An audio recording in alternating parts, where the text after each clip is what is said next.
don't say anything, nothing moves. You will see what shall become of them who said they were powerful and they were connected and they had no regard and respect for you and God. You will see what shall become of them. I declare divine vindication. Open your mouth, declare a divine vindication. Be the head and not the tail, above and not beneath, and be blessed. In Jesus' name. Amen. Baba, Yankopon Islam, Papa, Yankopon Islam, dear, and kind Punipon, and again, so dear Juma, we Bahan, Pacon, Gitum, Yankopon Islam, any fan. Baba, no Paka, Mamma, and Papa, when Yankopon count, you know, the count, woman, the Yashro. Boba, Emma, who from and they met me because my trust every time. We a product, to be frank, you are a product that we have to be proud of you. Yamin Shrobi. Massa, or a great host, party, presenter, or you're unique. Me, the account, so you are unique. I think the way you are asking your questions is very excellent and brilliant. I've spoken to about 45 media houses ever since the budget is ready to be set. By the way you are asking questions brilliantly, I don't think most media houses have. We are self and then will be a ATM. You make us more for a Tumayi, Mamu, Eastern region, one more, a Hong Kong, more, the food free at bench. Yes, and first, very, I mean, it is one of the fast, a very intelligent question, but people like you need to be highly esteemed in the society. Yeah, that's a kind of major about the buy for recently, very 2 weeks ago, in fact, you may dear would let's say about my Ahenkan FM, I am fast empire born and entire with it because I work also the humanity area, you said the work my 18 to their breath in precious. Or damn for them, I say, and Yamwa Mobile, and Canoan MPP. Young can't some many pen who say, I deal with and yet. To be a customer if you catch in a home. It's a moon, a matcha, your crown. Second piece for our mobile. The media hand and me radio nether. Mon one can of coreno. And many pen will say, we MPP now more ya. As I say, as a song near my door, Buayan. A bad challenge is a ba Eastern region. Nama Eastern region has for sweating me up for Montum. Empire Mamon. They will be Bia. What in the Sabbath Ahenkan FM. Now Becca and Sam I am free ready at Ahenkan FM. So no. Yamingu Munyanimas. Yami on sorry one now demu. On Fanny Jano ain't Jumani now. Bompire Mamo Samuamu Jumanimu. Bonibia and two Bia de Biarada. I want to pray for you that none of you will die untimely. That no power of darkness will be able to destroy the work of your hand. I release power and grace upon that FM station. And I decree and I declare this morning that whosoever goes to any camp to offer any evil prayer against Ahenkan FM, the fire of God will destroy them. May the Lord continue to shield you and you will never know shame. In Jesus' name, amen. See, there is nothing bigger than Ahenkan FM. For me, Ahenkan is one of the greatest media houses in Ghana. Because you ask the right questions. Ghana Adisiye, Obuoba Ofore Amanfo Emamo Ate, Edeba Ahenkan 93.3 FM.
Adisiye, Obuoba Ofore Amanfo Emamo Ate, Edeba Ahenkan 93.3 FM.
you.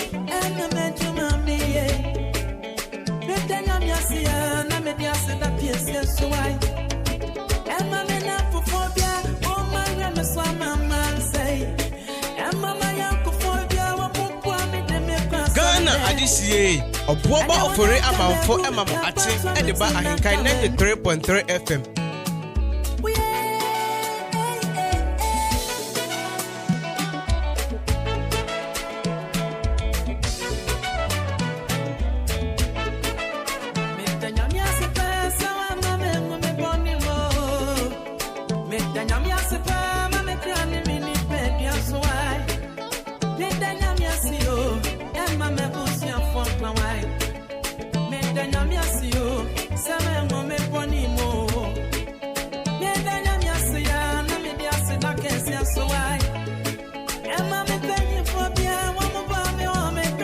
So today happens to be the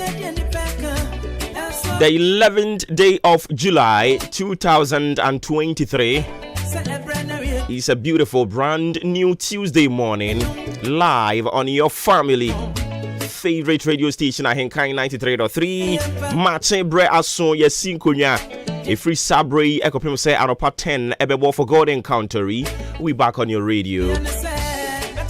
So Tuesday edition of your most authoritative social, political and current affairs talk show. Ebrana so yesin konya no. Me pa cha obeka ye ho. Na ensem ahodo. Ayensa so no anopa yi. Yebedi hon komo enu achi so. Nia etwaguo. Yen dada sitina amanyo sem bambo. Yen asitina mu yedie. Yes, in Korea, the Nina de Bebra, need to carry ho. A free sub break up himself up 10 bebo. Don't forget to be broadcasting live from our national studios here. A queer fracoma precisely your achim abo wabo. I don't know where poor man tem emo. If we are here for them, you know, between your TV as Sedano. Here they call Eddie Ama 3.w.ahenkanfmonline.com. My TuneIn Modern Ghana Zaino Radio app, Ghana Waves app, and of course we are so much active on our social media handles. On Facebook, Ahenkan 93.3. Alternatively on YouTube as well. And also so Ahenkan 93.3 FM. Journey our over like your page, you know, over share no comment. And on YouTube, you know, click it bell this one. Abribia you call live. And your program will cry. Your programs are who do you call live. I'll be your notification. Now what you enjoy Eddie Amaye. Asedani ade kwa mo tiasifo nyankopon so wahwe en so aboye ho ban no pay. Odofo so woda so tiasia na ade asedade amani din kronkron no. Onyame ene ene di ni yie. Yekoda se ufo na madom ni moburu hu so ama no pay. Wakenkan ya kan tiasefo ho a anopai fa eso asedafo mani din kronkron no. I don't say wakenkan David nyom oha ne nan enyimu aduasa miensa no ede kono a brofo kasemu o say I will sing to the Lord all my life. I will sing praise to my God as long as I live. May my meditation be pleasing to him as I rejoice in the Lord. And verse 35 also says, but may sinners vanish from the earth and the wicked be no more. Praise the Lord, my soul. Praise the Lord. We David in yom or hat nine in yimu aduasa miensa ekopim aduasa enum no. And a Bible ne can we say Metro ayeyi nyom edi amami nyankopon no. Kopim set me that so metias ye. Eyo no ena meto nyom akamfo ni din ahye ni din animunyam.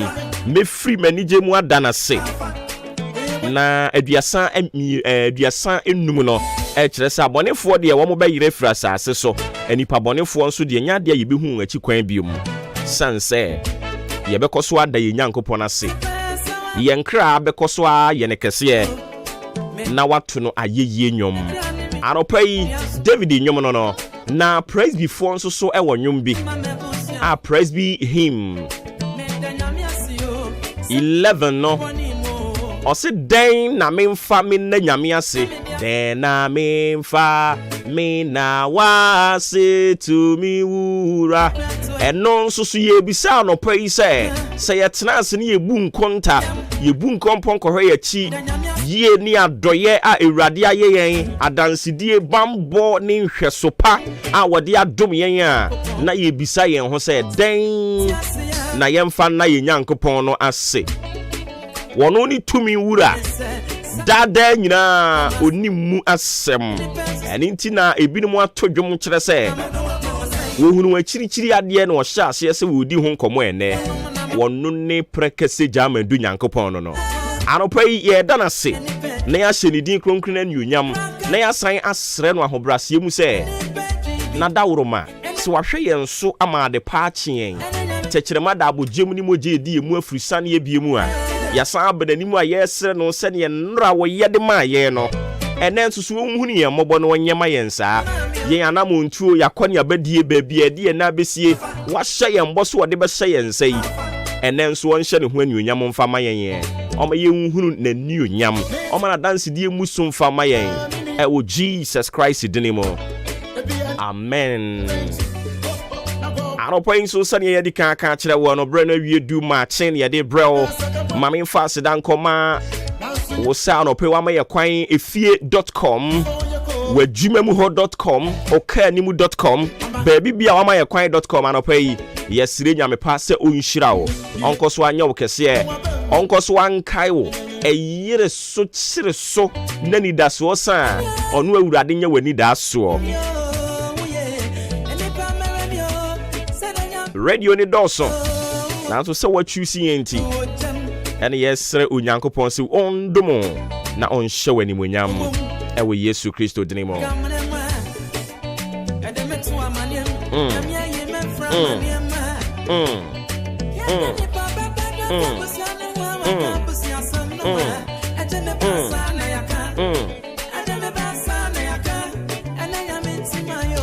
we ba to wi mo brese ne bisa kore de mu no wadaro ma me fanto aso mfama na fe yen koen animu e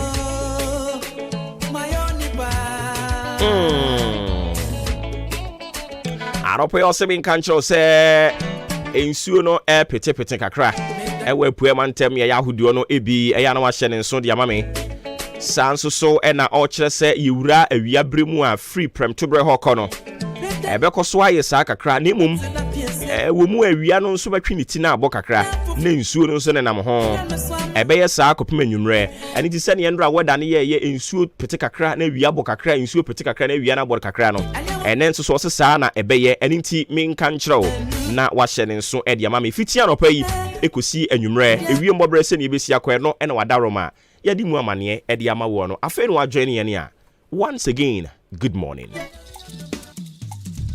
Ghana Adisie Obuoba ofore amanfo emamo ate edeba Ahenkan 93.3 FM. This is the Lord at work. There is no one than the Lord at work. This is the Lord at work, oh my brother. There is no one than the Lord at work. There is no one. This is the Lord at work, oh my sister. There is no one than the Lord at work. There is no one. There is no one. There is no one. Yeah, yeah. There is no one than the Lord at work. There is no one. There is no one. There is no one. There is no one than the Lord at work. There is no one. I tried many spirits, but was to no avail. Then you ventured into my life and you made me whole again. Not only did you give me peace, but you restored my joy and hope. Abba Father, now you be the one. After all many spirits, powers to no avail. Then you ventured into my life and you made me whole again. Not only did you give me peace, but you restored my joy and hope. Abba Father, now you be the one. Enti enra ne de asem wa na watwe nyina ibedi ho nkomo ne de betu ja na ya asem ben yes winning souls is not enough. Learn to save lives as well. O Christo dia utie mi anopai. I'm sorry for anopai. Enye se wo ka Nyankopon asem atwe akra de ama Nyankopon ne no ano no. Se wo twe akra ne de ma Nyankopon mo bedidi o. Se wo twe akra ne de ma Nyankopon be sha atade o. Se wo twe akra ne de ma Nyankopon mo beda o. Se wo twe akra no e de ma Nyankopon a se ombedware o ana. And it is not enough for you to win souls for God. For you to win souls for the kingdom of God, it is not enough. The most important thing is so now we need the Nyankopon no. Obe bo ne kra ho ban. Obe bo ne kra ho ban. And it anopa ye di nkomo. Na what you gusu ye di nkomo say. It is not enough for you to win souls. You have to save their lives as well. It is obi nante oba wo nche be ka kire wo se mihia moa. Obu ono mo obetena sidin no watie wo hawo no. Uwia no aka kire so wase me dia ya reho pa, but I'm sorry. Mintimi moa wo. Anopa yi wo ene Nyankopon se ye ne wo nkasa se. Se wo betumi aboa wo nwia no a menye din tie no.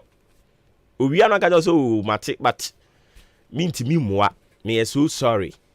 Uwia no wasan kra ba be hyehye ne ayi wada ne motivational speaker de amano hwe nyabotre bibia be kama wate nyamete ase ebefa. Yes, we know say ebefa, but sometime no yana ohia senka ube show sympathy, ohia senka wonso be show companionship, ohia senka wonso so ube show some concerns, ohia say anka obecting can say I'm not alone in this life.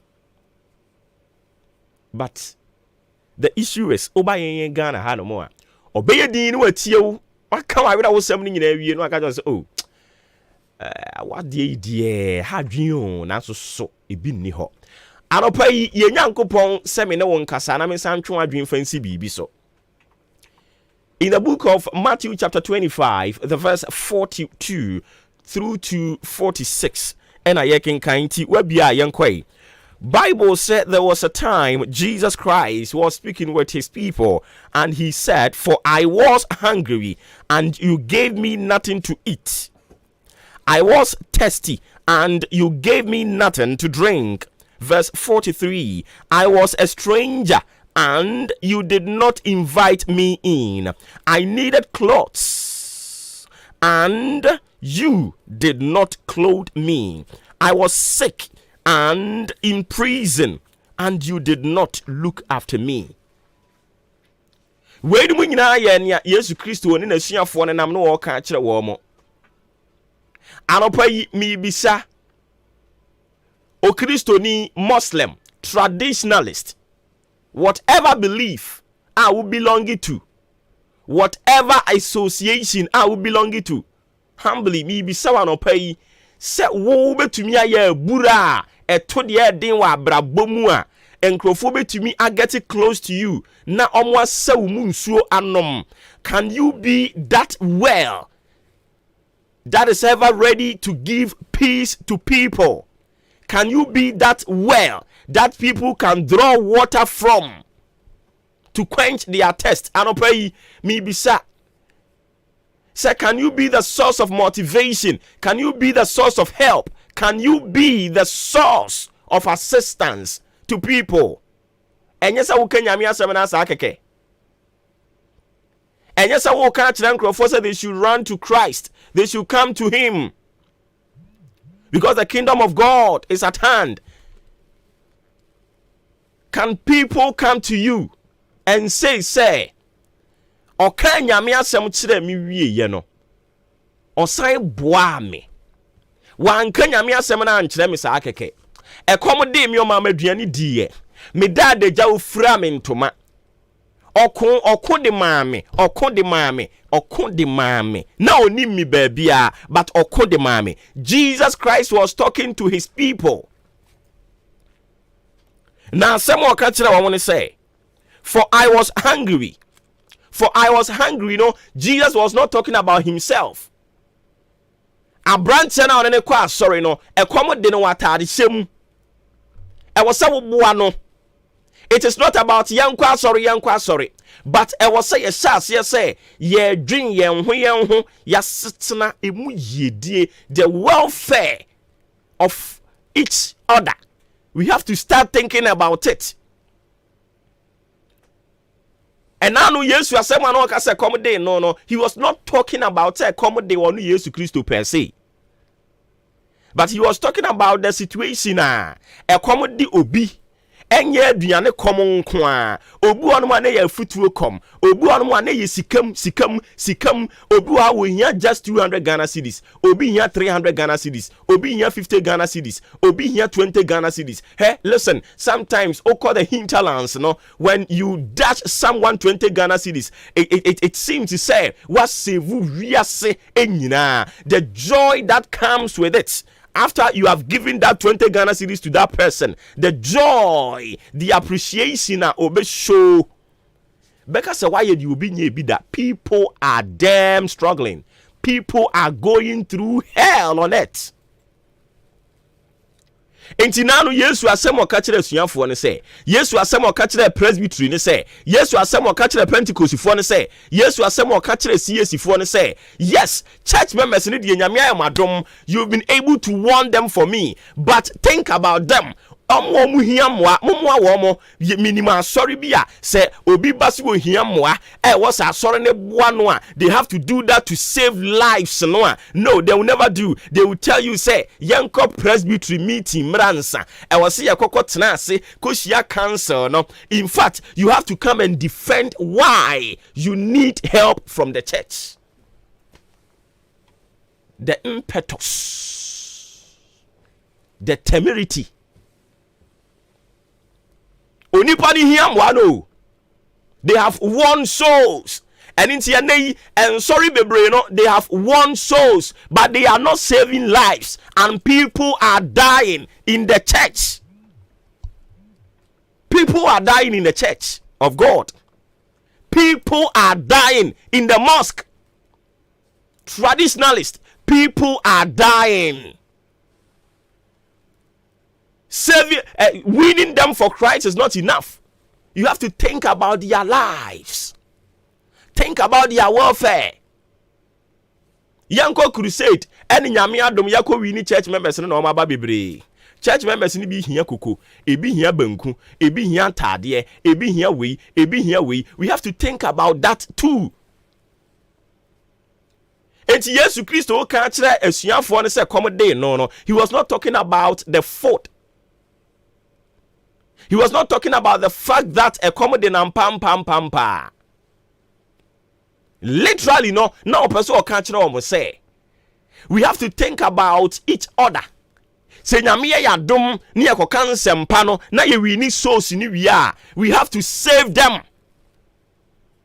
How can we save them? Eno na Yesu Kristo ka ho asem wa ha say accommodate me wa mama aduane ani o church members ni bibiri na hia mo wo osofo o de ye ba for ye bi ebi munya bi ba ni nti no o ka se no ano no da bi obi o to chacha. Listen to me, obi to chacha eno nti sika ehye no ho 10 Ghana cedis eno pe ni sika ehye no ho, but wanya gidie bi de to chacha say me de 10 cedis yi e de ko because o kin kan Bible no a o se ma no de be ma ho, and nti based on that principle no I am convinced me de me 10 Ghana cedis no a eye me last money no and na me dey ba. So okay, can Bible me tell us there was a time when Jesus was in the church whilst the people were giving offerings. Bible say Jesus sat there quietly and he was staring at them.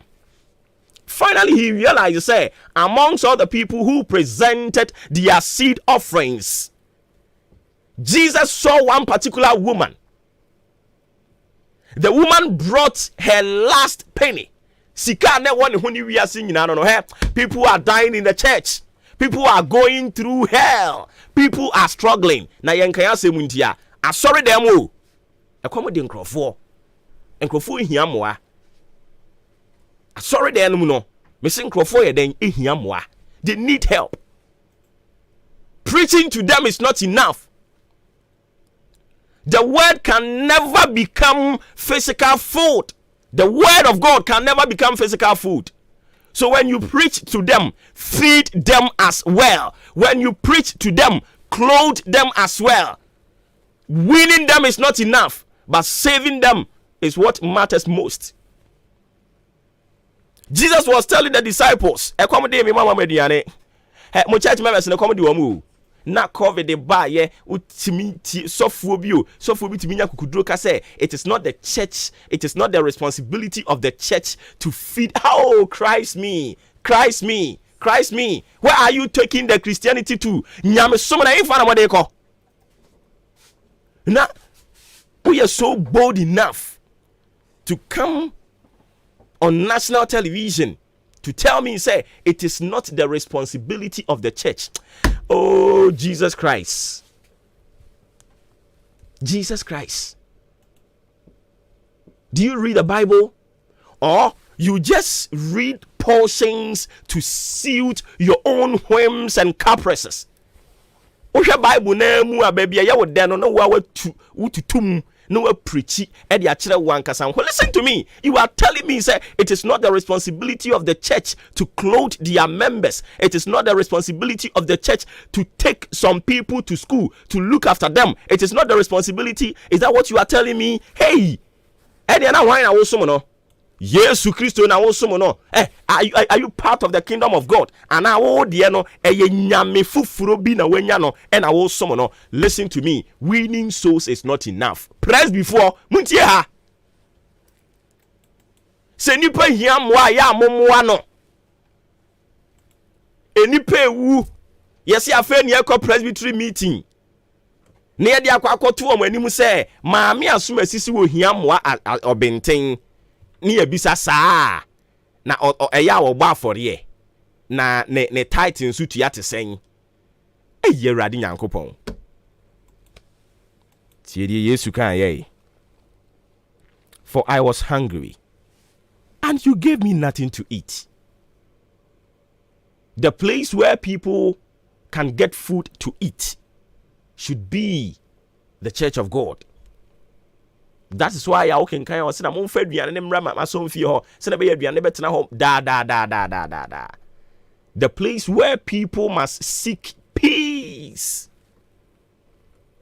should be the church of God. And it's some way, sorry. Now, would you be a bar for you? You could see a Sunday. They be a bar for you, cotos of worker. They be a bar for you, they be a bar for you. Na a sorry moi, muntimi moi for you. Enko nyanka fie asori mo church sometimes cry na ye kan nyanka no a church members ni bibire no akra ye nyanka o obu a ne maame ne papa ti ase pa ba to ye janka. I'm telling you, you don't know what people are going through. Nyame adom adwuma ya ye nti, we get to meet people, we get to listen to people and they are plight. If they tell you the things that they go through, oyambe show. It is sometimes mobile for you no a mo church members no bibire no a omo ye nyanka mo won obu ha wontumi mie na no nka nkere wo, but na obre they are dying within. They may appear say everything is fine, but within them they are dying, they are bleeding, they are hungry. Feed them, clothe them, care for them. Yeah, sorry, 20-something years in here, not even one Christmas. And I sorry no bekwa. Yes, and then yeah, sorry, yeah, church members, and then yeah, merry making. Mummy ni my emfa yeah more osofo efun cancer baso. Osofo efun cancer. Aka kra me ba aka kra ni 3 years. For 2 years ni nyina no, afibia papa yi Christmas bia omudi wi a omo di sa ne mane nyina wi a omo ye merry making. Hey, now they be our church members and family. Think about them. Winning souls is not enough. Also, for if you don't know, I'm telling you this morning. And your responsibility in Kwani so be winning souls. You have to feed them. And now know Jesus Christ can. I say feed my flock. Feed them. Clothe them. Think about their welfare. Where you may have think about them. Feed them. Clothe them.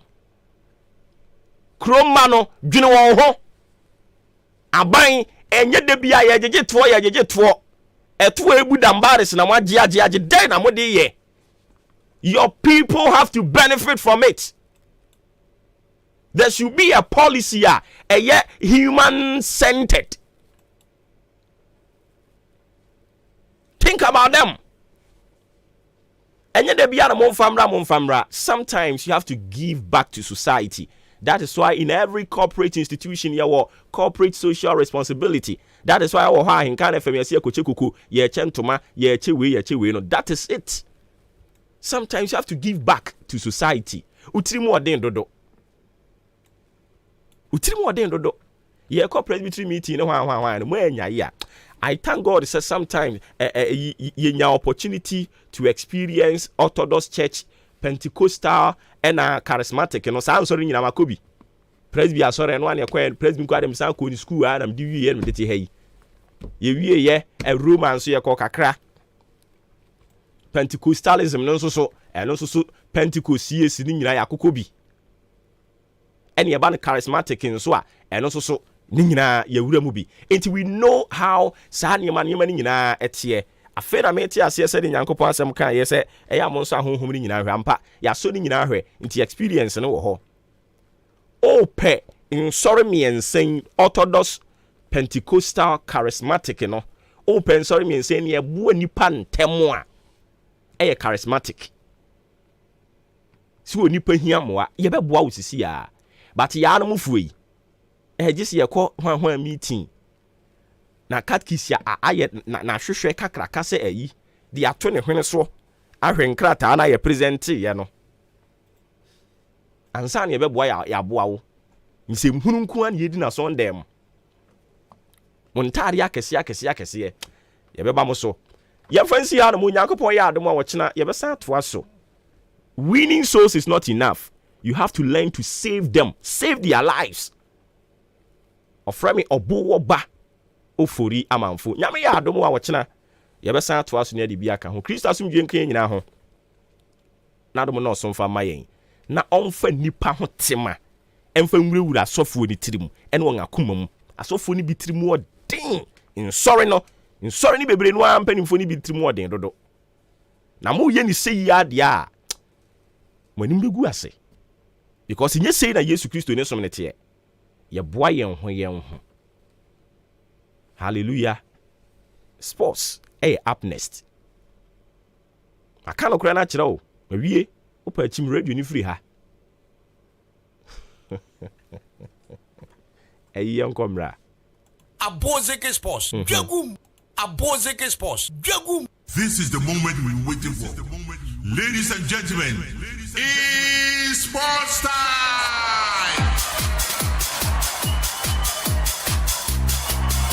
Enra mi hu say yes 29 for the ordinary congress the head of sports dia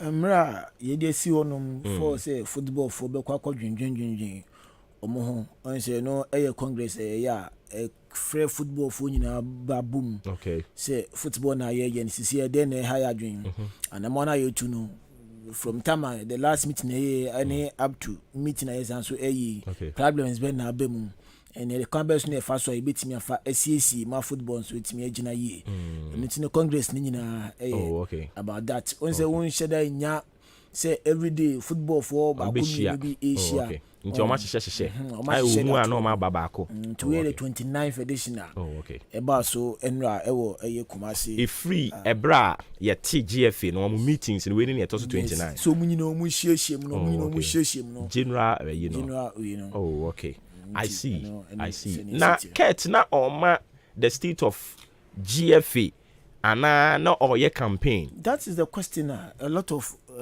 football personalities no omo ebisa say I didn't know kosi but you see say say football people now so honoma o kan bibia no mabom sem pra.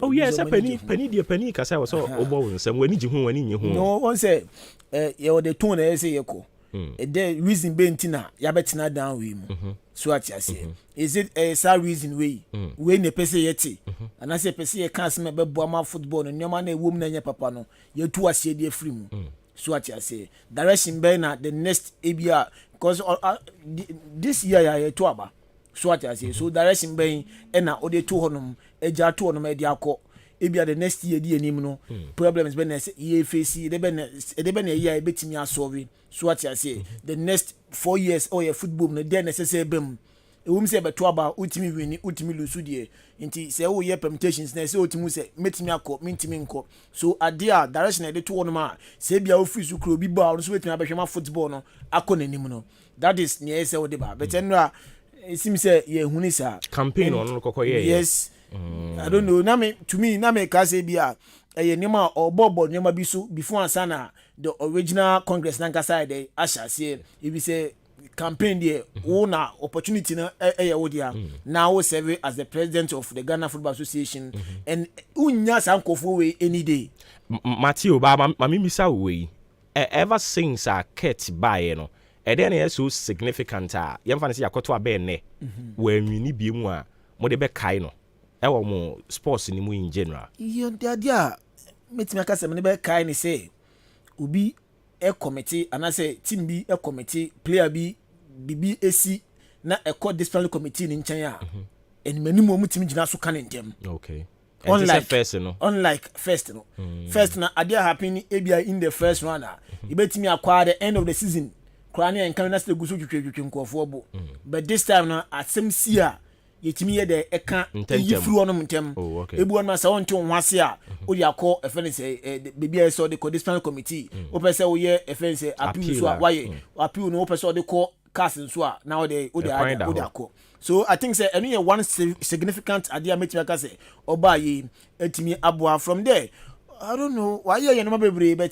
ebi ye say that ehun aba asopa say otutu to ball yes sometimes guys say otutu to ball but still now ye nya difficult and I say grounds are any fit e wo Ghana Premier League no one of the side initiative number me ba o ball host no ba ko mi hu say FIFA den no ma twere gu ho yeah na che say enye ni botom sika yeah enye ni botom sika but enye our friend is saying Ghana na o manage no so te say bia GFA no so sika no mo de ye no ni initiative for the buy FIFA sika no di bia ye no ni initiative say ba hanuma ye pitches na ya na brown so that so na be na aye green no FIFA sika biaba so madwin ni ye ntu ball host na emben park na ebobo so no se na be betimi atwin so dia water park no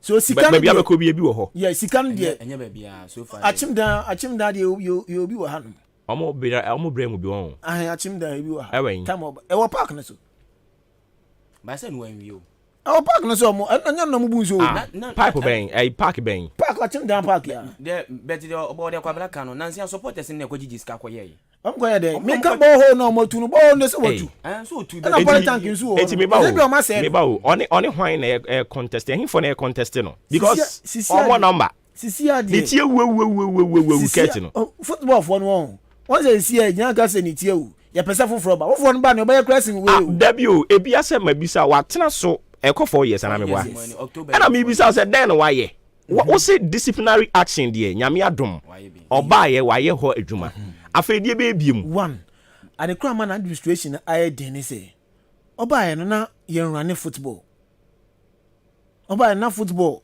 best 3 seasons ni ye ball league anwie da ni nyina ya announce ya daroma yes announce the ba mu covid the ba ye so what you say into best 3 seasons na ye say that bobo ba mate wase o ba how do you say football it's not about say eye active aye bon kwa administrative work into wo ba ye no kra na football adwuma bi ankoso no it was the greatest opportunity for you to start everything afresh football no course one na ultimate generate bibi dey bibi ona se kwamna scan dey say FIFA was a good project in quantity anya Ghana football kwa hwade dey make can say time a wo ba ye no bibi ankoso so ati ase o ba na wonim se bibia nkosa na wonim ana obedu ye na esi ye no you da bi no ya we nti no ba na o se plan be no de ba nti me ba for example ubi sami ameka one ade a waye ewo football mu no if say football enko so a yenya disciplinary committee man betena say mbedi asem so at say if say football enko so a me can administrative works ebi ni okọ pram a yes FIFA project bi wo ho ye jersey ho a say e no so just ye bobo ansa na o mai ni yie se ni nua na da no okọ pram na wa fa ni nua na ana Joshua dem make won ti ase ye wadwuma ni bi wo ho no mo yes just a ball e koso ansa na betimi aye but you obi wo ball nko so kra betimi aye yes ebi wo ball nko so kra betimi aye but ye di pram de na nyon na shasi o so bi na shasi na obeto aso so what you say montoaso me yeah but pram case na nyon na shasi obi a jiska to one dada you have to now the engineer say amamu ye ntoaso enti wo ba ye no baby obi a jisika sie no so de won te won ase ase so hwehwem because enra all kasa no wan kasa gitu mu say our document and names of people are omo fraud and enra all kasa wanti today no kasa omo fraud so no me ba me person bibi me ti free papa ya no o kan e wanti the point no make here ni say amanfo ko GFE omo administrative one na tu ne brofo no say me direct no me chirase directly to twia dem phone akotwa enoma bi ewo efe honum na de aba abonten to the public na ono no wo yesa say enye ade bi ekoso Ahenkan FM ha bia na de tudwa so what yesa sa yetio say enye ade ekoso Ahenkan FM ha no bia na de tudwa ne pese kwa abonten na eko so that say it means say wo run bibia ye woni ekwa abonten na e woni a enko enti wo ka kosi sen me ka kosi sen ni o kan say obi di ni phone ekwa kotwa ade da ba bonten no eno no affect efe no ni running but say ebi afili say oboba na teso oboba na general manager oboba na ye ebi assistant general manager so mi liki bibi dia ma director ma ebi ya wo na se etu na se furu no ma ono so just ono so betina so as general manager no ono so oye accessible to obi a wadwuma mu ha no file kita no wa ha e bra wa bo no oye accessible to sa file ni nyina if so no person no so bra wase a ono so the sad document ni be ba bonten now if you know say the away no ye bibi papa information go for the be bonten the how say good so that is yasema na oka and I make us say amemu ye ntoaso untimi nka nkire me say me buy no ma say ntimi so me betena ho sa and na buy obey den faso bi eni so buy said ya say no obey ni yi ana message be no obo keka kire mo o message o keka kire ni aye niam o person san ye bi but niam na obeto ye ne de wa oniam na ni 4 years ni niam de wantimi ankira de papa bia enti ne breso a football agui mu hu ye o baba when is true unsen ono so no set record ono so no wase na for the football asambe nkre ni ono na breso endra ye ya obo endra ya o kasa bebre na no ansi kura na hwan satellite is hwan so ye she 2-0 bibia nya adwuma o Ghana so na ye kwa national team bia ni players na do so bibia nya adwuma okoko bo wa mo bo meti ye se 1 billion no se hwan omo nyina agi adi omo edi blasters ye chi ko hwan $100,000 edi ma obi a waji edi bo wa mo bo ugidi ye ene mo hwe ba bia ball no mo di aduru na ye bisa say den why I was masisi boreholes enu ade na echire wiase ni ase na ban ne nye ntini ye hye Ghana na obi ehun se ket no nya ade ni tie wu papa ono ne sports minister no ai Mustafa na minim die ntia na do hwe sa sports minister abi o se Ghana no abo aka se obi a madam funie the politicians because yes mama bo anim agu ase Ghana ha we say sports minister Morocco for o hwe o ma no wani age back to back o mo wini nneoma sa e ba ne den good leadership yes Morocco de na ye kan no won say Morocco sa set up o ma ya sisi ene ye bom din no started by say 20 years 15 years yentumi nya na yentumi nya that is the question yentumi nya na boy ye kwa na ye afrim ti ye gu no na FIFA ban ye ye di siesie ya de a mo ne be ne wo asema ye kan won ti asema ye kan anya say afi na say aban ni mo the deputy sports minister ankasa na nankasa ko Morocco no be ka kire ni o ma ye happen no Morocco ade a Morocco fo into on this enko benya deputy sports minister into imagine say deputy sports minister aka same way na ye presenters here kan so don ke benya na ke entrance tie bia 1 year 2 years na ye start bibi from the scratch na ye nya resource echina bi why was we initiated the amokan anya stakeholders no or deputy sports minister no kan oh yeah so that say many way tie once a football asema ye kan always ya make say football asema ye kan any league egu ye ni impact bia also impact also wan say ba be kan cause e nkofo bi ase de yan aba ya ba na ba to ka to ma to ba no o president ka to ma to ba na president yan to ba hwade SM trophy adwuma and also our contribution to the nation development and it say in some no ye wo mo chro ye wo mo ka so what you say enti yen so ye de ye no ye contribution to the national development and ye te ha ye no bekohu no baba beka wa ye ohwehwemu no baba beka ne ye beboa o man no so what you say and I am politicians and I see leaders no a ye de yen ye tumi ama wo mo no so de ne say nyansa ne nimde no a wo mo wo e de for man no ho no omo be implement it. That is why I find it so worrying.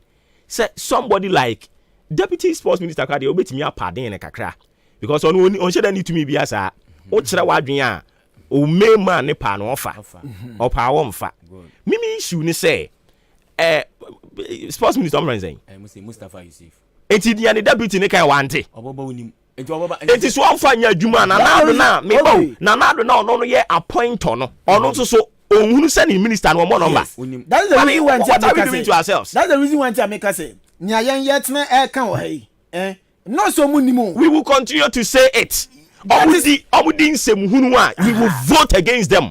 Yes, what is this? To vote against them, to vote against the sitting government me power say me koko vote listen ye be cause what say to say diaper no kala diaper obi me ba what say ade we ya sometimes say yenti ase o say bia e ka say aban football mu wan bon ho modern te bia kwakoto aba e de tia no power say mintu mate wase wo ni vote mate wase wo ni vote but who betumi I influence you think is out here ka say benefit you yes only vote but you can influence them and aside that you know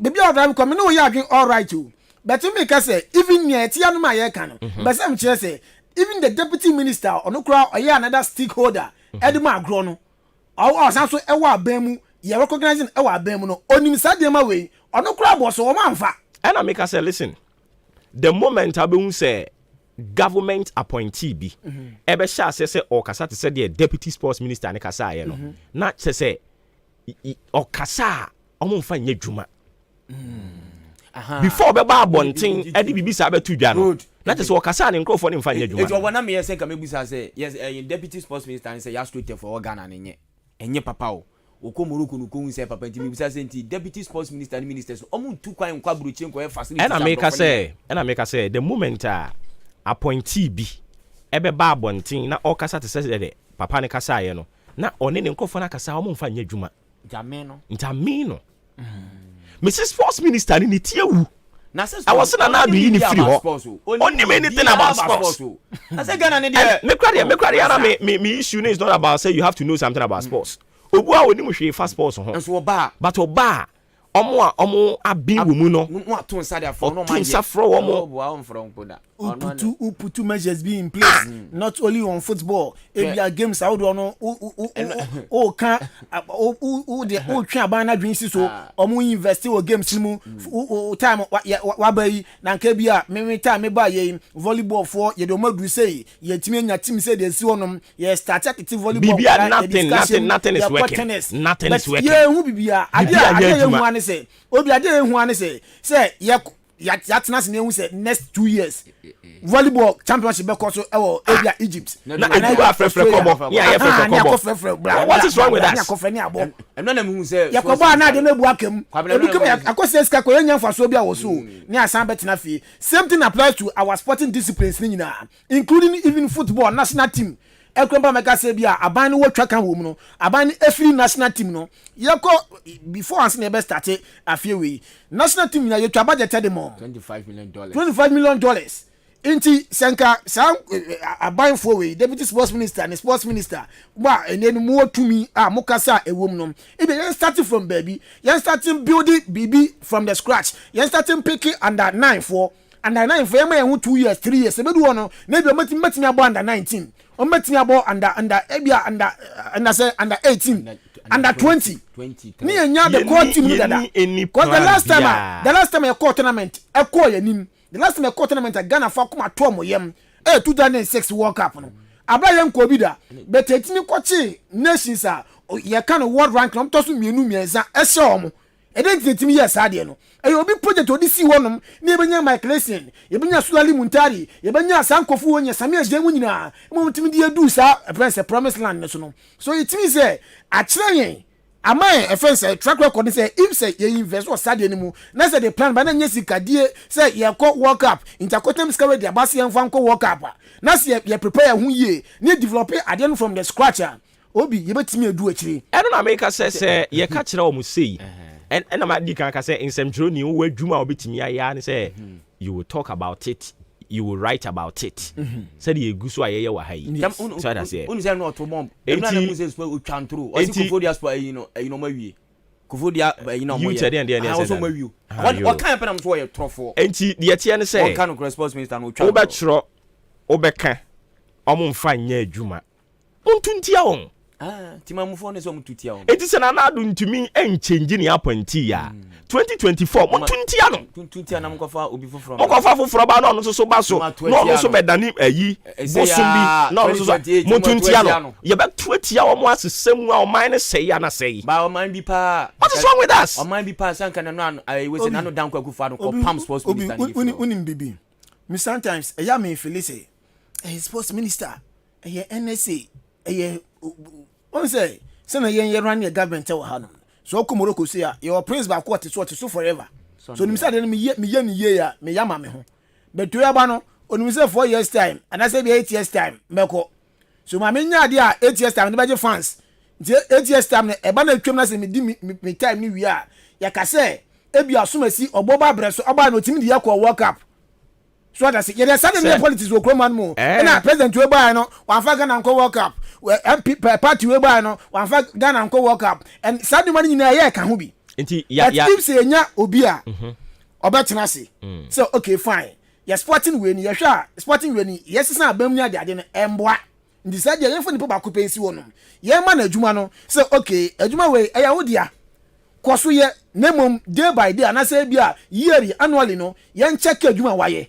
so what you say na ye nipa no use ote wonom santi ade ne say a ye hu say wo na wase ade no say ebedu tam bi na say ehwe na say bia sikadie bia bema then you be hold responsible na say bia tuku kan eso koda ni awoken okọ eye mo sports ho no a say eno no e match with the general elections kati say wuntumi yes obetimi aspect say bia ye NPP ni obetimi aka ne saa but omomo abatfo no ne general abatfo no say enyepe enti why anyema ntimi nsasa I'm even worried about the national teams forget asem no kwa to nchen na sa ni nyina hye GF na se meba but cat mbo national team muka adekota mani abra abana twa national team nika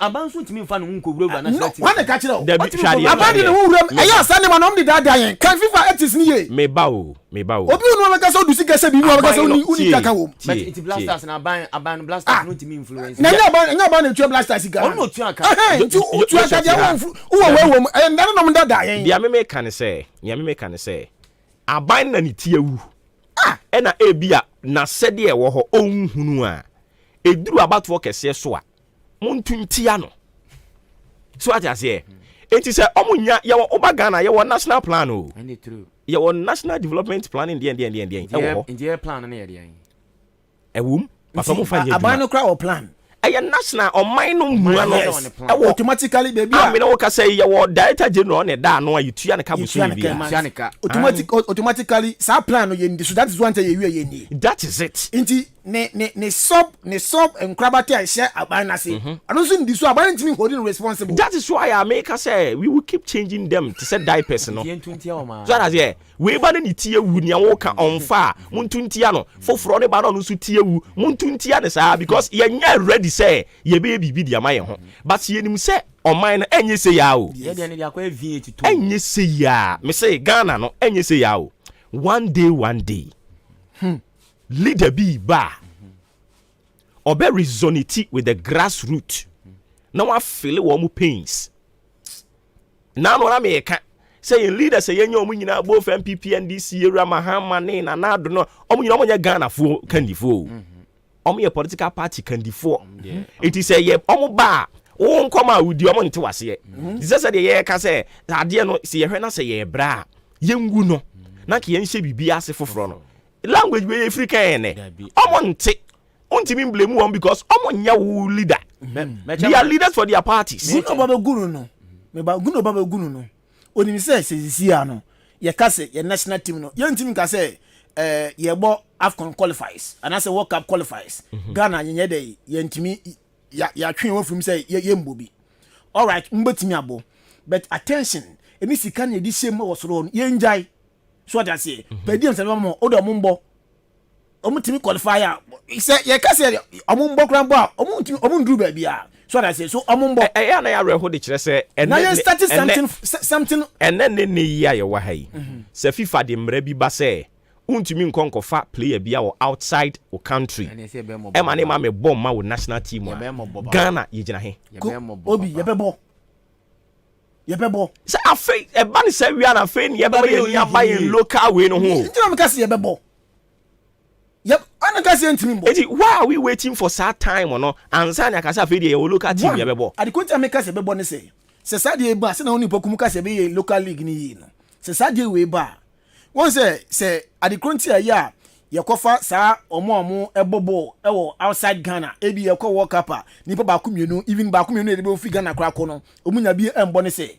Per mechanism, and be a footballer, Druno, do the standard beer. Yanko for no one, do the middle of that standard. Why can't we affect it? Like, why can't we bring it here too? Say, FIFA ba. So, okay, fine. Unko for omo nation, omo ball league no. Omana, do national assignment, ombamba. Then, any beba. And I don't know, not ye can assembly about ball launcher. A popular away Europe. A boy force who control ball, a boy goalkeepers. Cause short na de bano. A more air dancing nipa nine. So there no air training na e more you too clinical than say overboard. Maybe you should say it's me for me Ghana. Me ba at the content me can say Ghana hand me ho league na ye boni nyina. Not even one of the teams e no more ball launcher we. And me bisa say you me for be ma. Me ba kotoko e na enya ball launcher ni bi. E no kwa mbo no supporters group on UK. E no mo to ball launcher na me break kotoko. I didn't feel play mo be do Ghana hand me say na say Inti ade no kotoko kam sisi a omu yusu the only team was a ball launcher ni bi no kra nya adwuma kotoko inti imagine so obi decide we ye adwuma pace na de ade o team dey control ball keeper e de ade we ye adwuma now ugusu to ball me question me say bi say bi me say ye ntimi fa bi magana ye betimi na come up supporters group di bi aba na ntimi fa bi ma enti ye betimi di aba na ntimi fa bi ma na yetimi hu en fa ye discover V8 ye discover we and I feel the ababe flood Ghana high. V8 ni board dancing ball launcher no. Na eno cry to me have discovered the baby aba. Ball launcher ni ntimi fa bi ma. E ya bro, ya mpani fo na bro no mudi yen. Na kwa bra kase yem pu obi obetran ofa ko. No di Morocco for example. Morocco for hen no. Ohen no. Say Morocco for more president, more prime minister. Say Ghana your president, your vice ho. But chairman, me use o mind now say ni ya hemfu no. Ya hemfu for ni ntimi sole waka any president for them face wo. Or come Morocco, or the Yanko is a Yanko England, saying for some more prime minister ho. But or him or your hina or no, or to me control. At the time, you are away from the criminals. Let me almost system. What's that? Almost system. And my crime ma. Or he it me children are drinking. But yeah, had your constitution. Almost no. I'm going to talk about the president. Be a my own party been about 4 years, 8 years now. Queen that is why Queen that is coming time. But eno kwade kwabena untumi emfa no nko anye basis. Say ye ma obako fo abetena so nko anu a. Kwesi nyantachi tena so de na course. Ase no. Kwesi nyantachi memo refi say watena so say de wo kan you. Yes, 13 years. Eye bad leadership. And I'm penning for no ya Ghana I'm penning for. And into how the point I'm person making is say was menya too concerned about sir our clubs numpo. But if the national team eyi na se nya fapimbi na se ye sha se etete nkwala 7 years 3 years ekwa omo no mba benya ba ye sa club team so ye ball Ghana han. So if aban mu nya fa papa e de ma sankofo e treat say bia o me national team players automatically e be affect on the league president in there the person there no GFA president in the person there no kwasi baby so that's it now you start to be from the scratch if say Aban was sports minister Aban na mu in the national sports authority e wo mu sa national sports authority o madwuma do so anyway yen stadium wa Ghana ha o madwuma yes you need one stadium adodo there on stadium no ho a national sports authority e ba beje but about in CAC there the depend on the government so omni fund be ba na this can omni come Aban yes inti say utmi enya opepa eji sa do de no eji sa scan de come Aban dia then say also omutimi enya power bi omutimi enya authority bi eji so de CAC stadiums na monna mo sponsors as ni fancy so what you say monna mo sponsors as ni fancy because CAC e kan be kan amade ache true the issue is yen ya ye to aba no and e was say before we be kwa kugina boot mu say wo to aba no I was say we eniema bebre me ma party bi emfra wani so ati ase entity say we no mo ya ka omuntie no unko tuntia won enti chama nti ohin bi ntimi nsole nka say me manfo say Aban we amaye bibi we kuruma maya ma mo bi antoma no na ohini ya pa abana isi omo kare isi ohini ni betimi aka but ebe den ye depends on you and again over yen Ghana ha no ma ye major problem e chief tenancy disputes say ehinsam o de kire me regional ehinsam problem any ho all the regions ni kire me ye wo 16 regions bia didem kire me regional mu ni ahinsam menteme ho ase ba akokra ho ba eastern region pa na asem mo bo pa eti what is wrong with us region aye ni bi say any ahinsam problem e de ne ha yen o si ni bi tete na asem mo kan o si eastern region any ahinsam problem na any eastern region kra chim mu na achim de mu ni ahinsam problem Christ asumdwe nka mo amen eti mo nkoso ansesa won meja arahu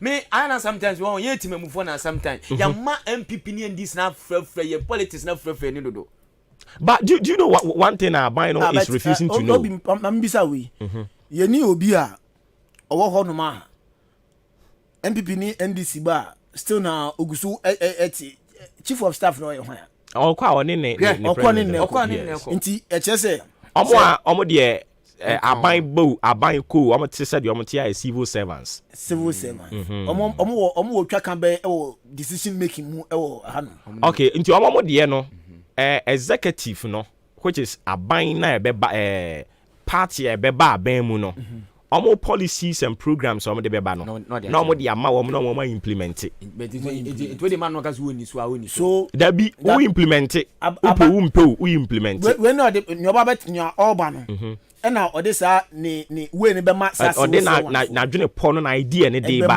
na ode ama mo te say bia said ya wokan National Sports Authority na ban ne ba o say ye share from the juvenile way so what you say enti mo nso mo make sure say mo yes adwuma no enti aban ne de so be supervise wo mo obi had konta me bisa sa ne say senka ye wo obi a ebia administration ni NDC aba MPP aba CPP aba but ye wo ebia ekuo bi omte honom ye opani bi ote honom a sa nkofo a omo ba ko nyina no ono so no guso e honom omma no sa power ni bia obi yenka sa decision no anasa sa nipa na ko betun take sa decision we if say sa nkofo we ba omo brode omo ye mo plan for 4 years 4 years no ye develop ya omo ba no 4 years no Ghana yebeko World Cup ni start planning Ghana World Cup ni yebeko no Ghana yebeko AFCON say e bia 4 years ni yebeko mu 2 8 years yebeko mu e bia 4 no mapehu sika de gu no any almost party supporters om de ombeko any ade so the plan a short term plan na you planning the omo think about the grassroots and so yeah if na ade jiku efiba because the leaders are bad because the leaders omo ni idea bia because the leaders they don't have this link with Ghana for they don't know them so what does here akwesa sabi you oti say oti ever I because I oti into kwa igbe mamu na oti say obi ka fetri daji o hwe na ni mu din onim ni a oka so ye wo so anya wo so ati ase now ebia on titwi no aba achimemu almost so country no akasa say what the answer o show manim oh ebia o ka che o say come den enti ma yaduane ni yaduane kura wo pa o e come den ma yaduane ni because of say language na all ka kire wo no ontinti no ontini o kana say aduane ne hye wo nsam no wabisa eyensuo na wo pe o se da bi o so da bi me hwa wani mu asa de aye hoya no wo be hia nku enti there is this disconnect between Ghana for and leaders. Nti say yan Ghana for no ya yan ti kasa na obi ever kasa na obi ka chere no esem di by force eje bia na kita won sem no. That is why I'm saying we will keep changing them like diapers. Say ya the force we say yan tuntia o. That is it. I'm buying bi obebo ba be din sem hunu bi am tuntia no. What this will be the final one I mean jam kwan. What I no so is refusing to know. And say SASPOS ya ye ka ho asemi.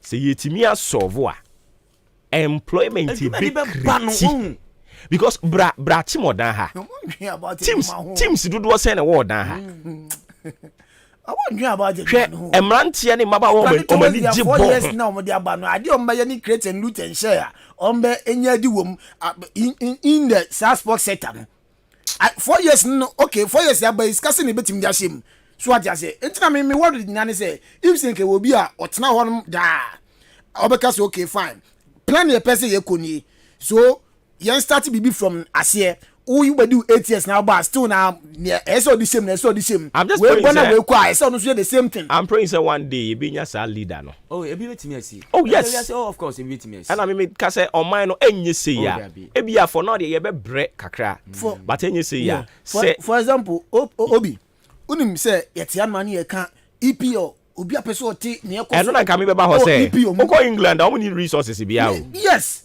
and this is how our football system is here at one time me pray for obi obetena wonam afebo ne say omo league no omo bon aye hu ye league no so mfa so no omo league no eye limited ye afeni de amobi so what you say afeni the league ni nyina waye ne say djuma kuo na ode amobi say je say bia we bia Ahenkan FM na da show bi say gina mo nya adwuma eyi bia me pe amount of say if Ahenkan FM fa so a me pe nam dia rane other national teams na wa ase no so wati board nipa 4 pe no mo ye adwuma Sunday ne ye di nkomo wa ha nipa 4 pe no mo ye adwuma omo te honom e na league ni ye da show me say omo nye ndonu say league ni ye ni ye anfa so ne be ba no ye so benya anfa so wom aban be ba still league no board no gusu honom omo ye omo league enti ma me fa we nsu nhemu nkira wo say obi o ye good leader bia no you do not need to be present and san na niema fall in place so you're a good leader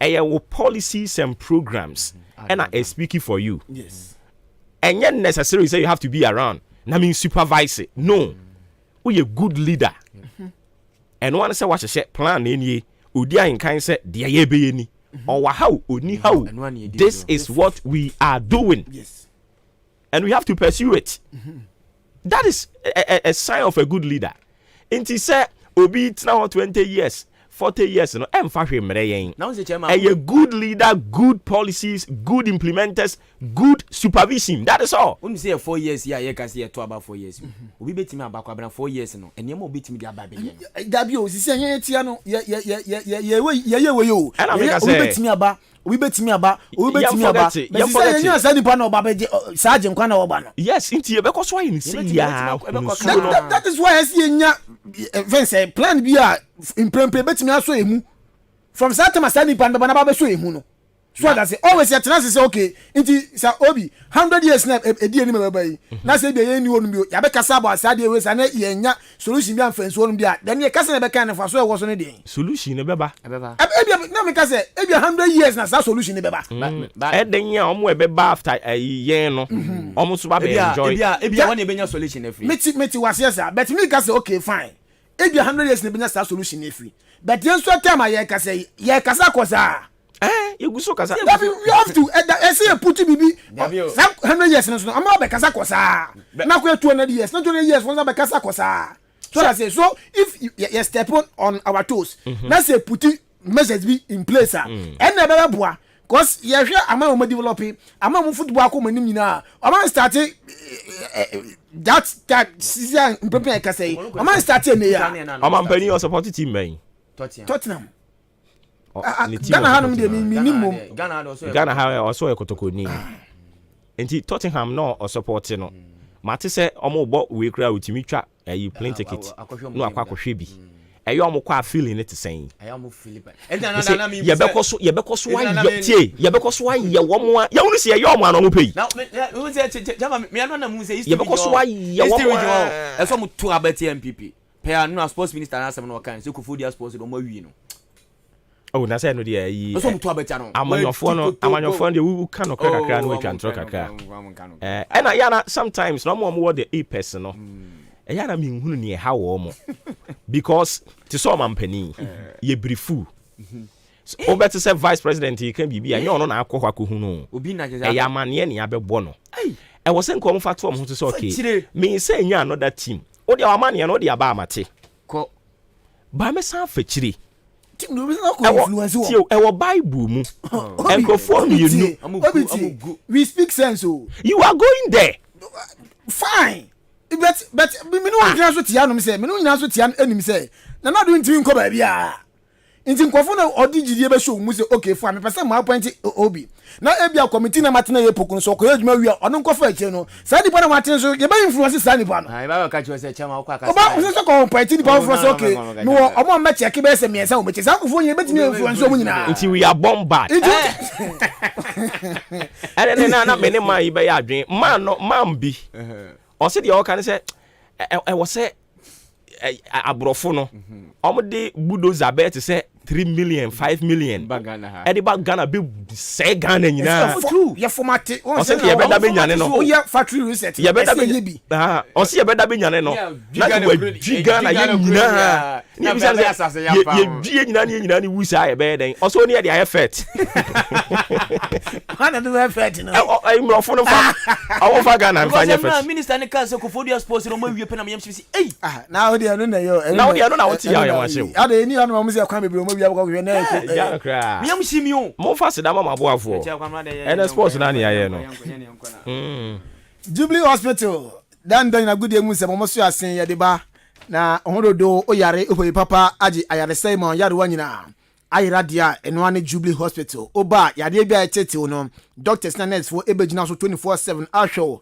ma yare wa nyina atu amene afa bia won so no o blood group na pese ana se blood type a o join no unima ye wala about kesi a ye betimi ede aboa o sai kwan ne so doctor atro edrama ana se upadro ato da kosa ho yare a ye wo pharmacy kesi e wo honom edru a wo pato bia no ebi enso e wo ho afa antenatal care wo hot ema na ma fa furu no ebi ne no nyinsen na ba na nyinsen no o te won ma ase won hyeda hu ni ye nyinsen no unya problems e wo ho a bedan na fi antenatal care no nye bi enfama na fi yenhwe enso wo sa problems nyina enso enfama postnatal care enso aba akra ni wait se na sitie ni mu eha onididie mu no se na sitie ni nsu num no se na esi etie oba sanche chewe nyanya de ma mafu akra no so no etimi enyi brane ejina brane ma bia nso etimi ekoye edema theater enso elho surgery operation bi na person ya bipeme na yembo asa kwan so maternity enso aba emana mafofuru no mo pese midwives edandan mo emamundro amene mbusun baso no bawo afam bade a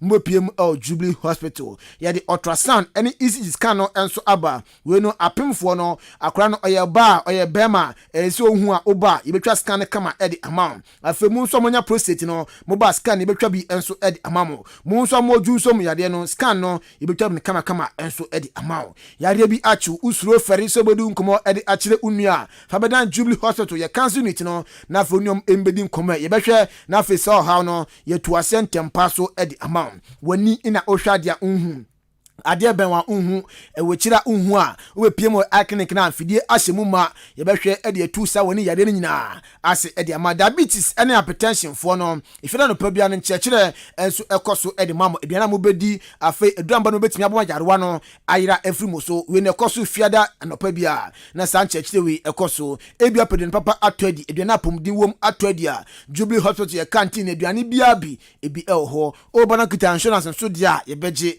na ya hwe yie sɛ ɛyɛ national health insurance anaasɛ private health insurance no ne nyinaa no yɛgye ɔdan bɔbo road ya so amantra bridge ne so ɛhɔnom ɛne ɛwɔ 0244 575799 0244 575799 ana 0241 784645 na oniyan edi enkomo yaw upon express ventures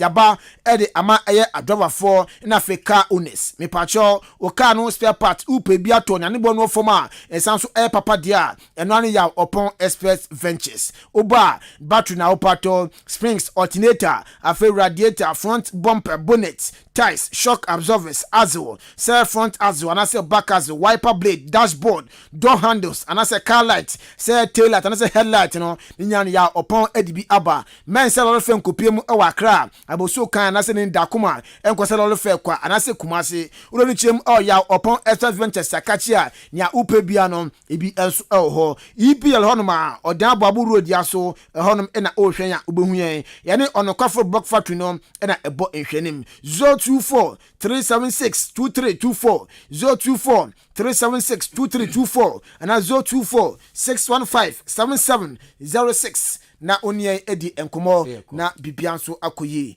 edi amount yeko na nana kejesi any birthday ntino nana kejesi friend say Mr. Adams Kuma Mr. Adams Kuma okay nana kejesi company limited Achimda branch we call Achima Sene that's all they be no nti Achimda o de anka na Achimda branch okay Mr. Adams Kuma yes papa no heavy say heavy my internet Adams Mr. Adams Kuma the birthday nana kejesi company limited ado honma na o he na obu no yes it can be traffic go chrome traffic go chrome sisi obi so me say Achimda traffic na so ya aba nyamishra mpenufo wana nyamishra mpenufo enti traffic nso go chrome enti anhwe ne anfa to ye ya anhwe na so shaba enti Mr. Adams Kuma nana kejesi company limited oh Mr. Adams happy birthday.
Adisiye obuoba ofore amanfo emamo ache edeba Ahenkan 93.3 FM Max on the beats.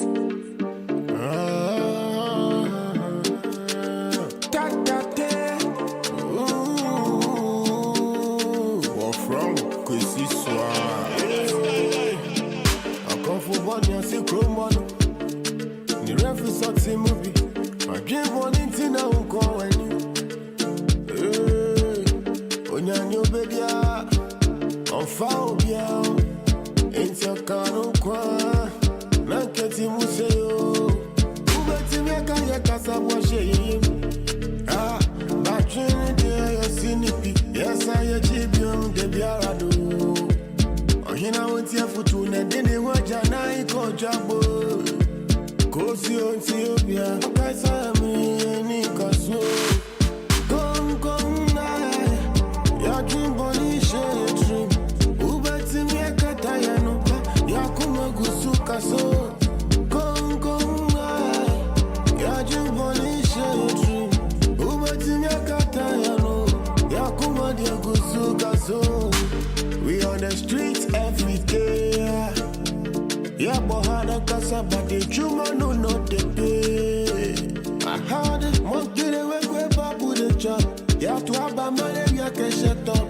I'm bad, I'm going to money. Until I saw, you know one thing I say. Son, I know when you empty zongo. You share one thing I say. I'm finding bank on side though. You share one thing I say. Call up, say, you saw one numbio. Until I see, yes, I'm fixer. I say nothing to be fixed. Come, now. Ya dream body share dream. Ubeti mi akatayano. Ya kuma kusukasa. Very well, I'm faster than come at the sports team. Joshua Kwabene Janim or Brimpong Opokuare. Yadoma Sibibri. I don't paying so the Debra one or no. Yedi Ghana yen sports in Hong Kong Kakra. And in fact, I'm just planning set Nyamiya Dumwa Friday. We will have a full time show. Now we will talk about it. Because the way and you mark on Yan sorry Ankasa. Ever hard dream. But in Yami Psalm 58 minutes down, 7 a.m. Sharing so much. Your most authoritative social, political, and current affairs talk show. Matching off. Ushia and Auka matching. I just say Felix and factual. Because yeah, can you can.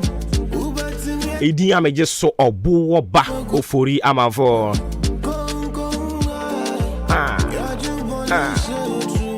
Ubetu mi akata ya no. We on the streets every day. A very good morning going out to you. Ajua Roberta, Mrs. Oki FM, Gladys Ampabin.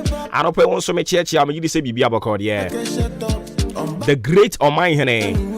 Dixon Boating Anopai, good morning. When you were Juma for Green Pharmacy at Chimodan Estate Junction. Eugene Nati, a very good morning going out to you as well. Linda Sechi, Love Vista Anopai, Yechi Amunina, and I always busy boy, Bluetooth. Emmanuel Opoku.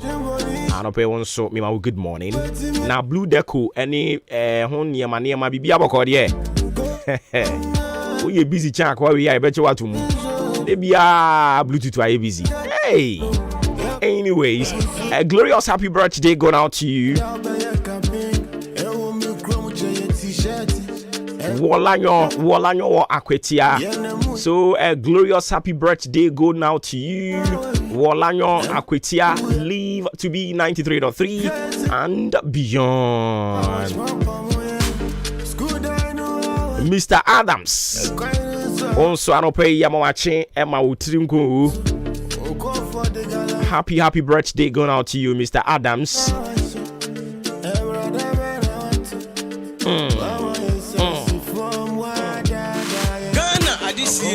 Ọ̀pọ̀bọ̀ ọ̀fọ̀rẹ́ àmàǹfọ̀ ẹ̀màmọ̀ àti ẹ̀dìbà àhìnkáì 93.3 FM.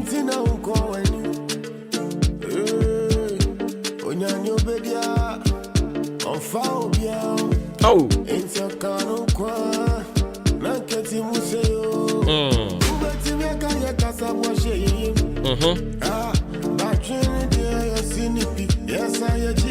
Debut.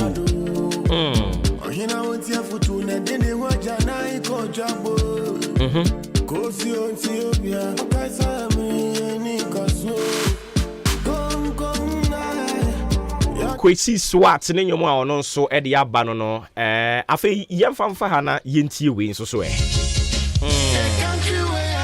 Ghana adisie oboba ofore amanfo emamo ate e de ba Ahenkan 93.3 FM. Justice mean inequity, so who go say the truth? Who go say the truth? Oh? Christian can say silence, Islamic leaders silence, kings and queens silence, traditional leaders silence. So who go say the truth? True for justice. We are the workers of the call. Now by area, why no better? We are the workers of the call. One guy's out here, why no better? Who go say the truth? True for justice. Who go say the truth? True for justice. Oh, he need to know you was a Ghana adisie oboba ofore amanfo emamo ate e de ba Ahenkan 93.3 FM. Everybody was afraid. And until I learned to my quantity again, once my boy dumping 190. But who go tell the truth? Nanai or say me. Nanso bien person become awesome because everybody is afraid. Aya safwe muaini akuko trofo nyina danima. Enti who go say the truth? True justice. And you be say encourage yen. Emma we do more. And we are not relenting on our effort. The effort to push Ghana to a certain level. Our chinebi, we are not relenting on that effort. Trust me.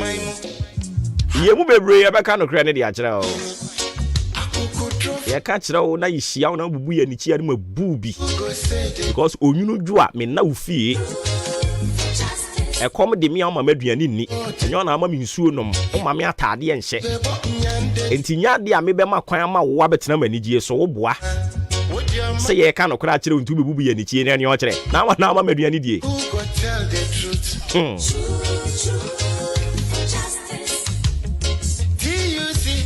silence ye nyina kan anu atum kakra ebedie ntie ye mu bebre baka amanyofo ni se Ghana yenso so ayen ye timamufo no bebre no aso adwene nye ensemtrofo bebre wo mafu no mo de nam atichafo nso bebre saa adwem bone ne doso wokurom enhemfo Ghana anye ye nyina afafiri hemfo wadi atawani asese woni man hene woni kuro wura woni odi kuro woni kuro ntin hene woni hwan ede be mpa na betimi do nsa sisu aka se wo gi oman ne boss wo gi kuro ne boss a wo so woni ye nto dwom mfrɛ wo no ede na betimi do nsa siwo bo ede on sa siwo bo pam aka se me gi boss no ma ye ABCD agwa ati kurikuri awie su e na ani mo we ohini na wo no sie so yo ohini wo pia ha sojafo edi wachi kese di wukuru atete ya pro tantantan okoda sumye so ya wo nwen mfa ho oye oman ba unimra so everybody was afraid. Emra ni so mu ana wa free dwanto ahene wo mo nso mo ntuma mu hyehyeehye omuni kato akese no ma hwiri adi animu ye kopa che ye ni dwanto ahene no ene ye ne posi pani mu a ogi sika wo no se so yo sofo ogi sika na wo so o totomra Everybody is afraid. posi pani wo no se o me ye muslim na ya large assume as you obintin and so on famra nya dwuma ogi sika na wusisi nkrofo ye nyina asem wo ye ho nti wihia wonua no ahwe nanim se wo asem wo ho amen so mage so delegate je kokoto aba famo nipa a wodwen wo man no ho nwa kwaji sika to aba de ama obi a ono oni mama mu ho hwe akutia no oni mbo ene ye oman no ene ye ne atirimodinfo adwadifo okofa de 1 cedi no abeton 5 cedis okoka o se lorry fare kwasiada nso on nim Pentecost nwom ewo wi ase to pa ye wo problem aso man Ghana ye wo hawo kese yankasa adwuma mu pani entua ne wekese ka okoka o se mayi wadi adwuma na nkasa kure bi ni baabi ogege wa no amayi wadi enti adwuma mu fo ntumi nkasa omakatua ti se dwie enso mu ntumi mo ho wa okoka yebeyi na di adwuma ne bi ni ho nti o so oka na no paado na wotena mu onso dwuma yeni a obi ye biri ni mogya ani na sebe abrabo enye bona anka sa abrei anka ofreni sen akokonko onyo nso dadada anka wadwo nso obi ya bi adwuma a won so bra be ye bi yi kuma mu ye ne yie na ye yi amu nyina mo dibie no won so udidi wadwuma nim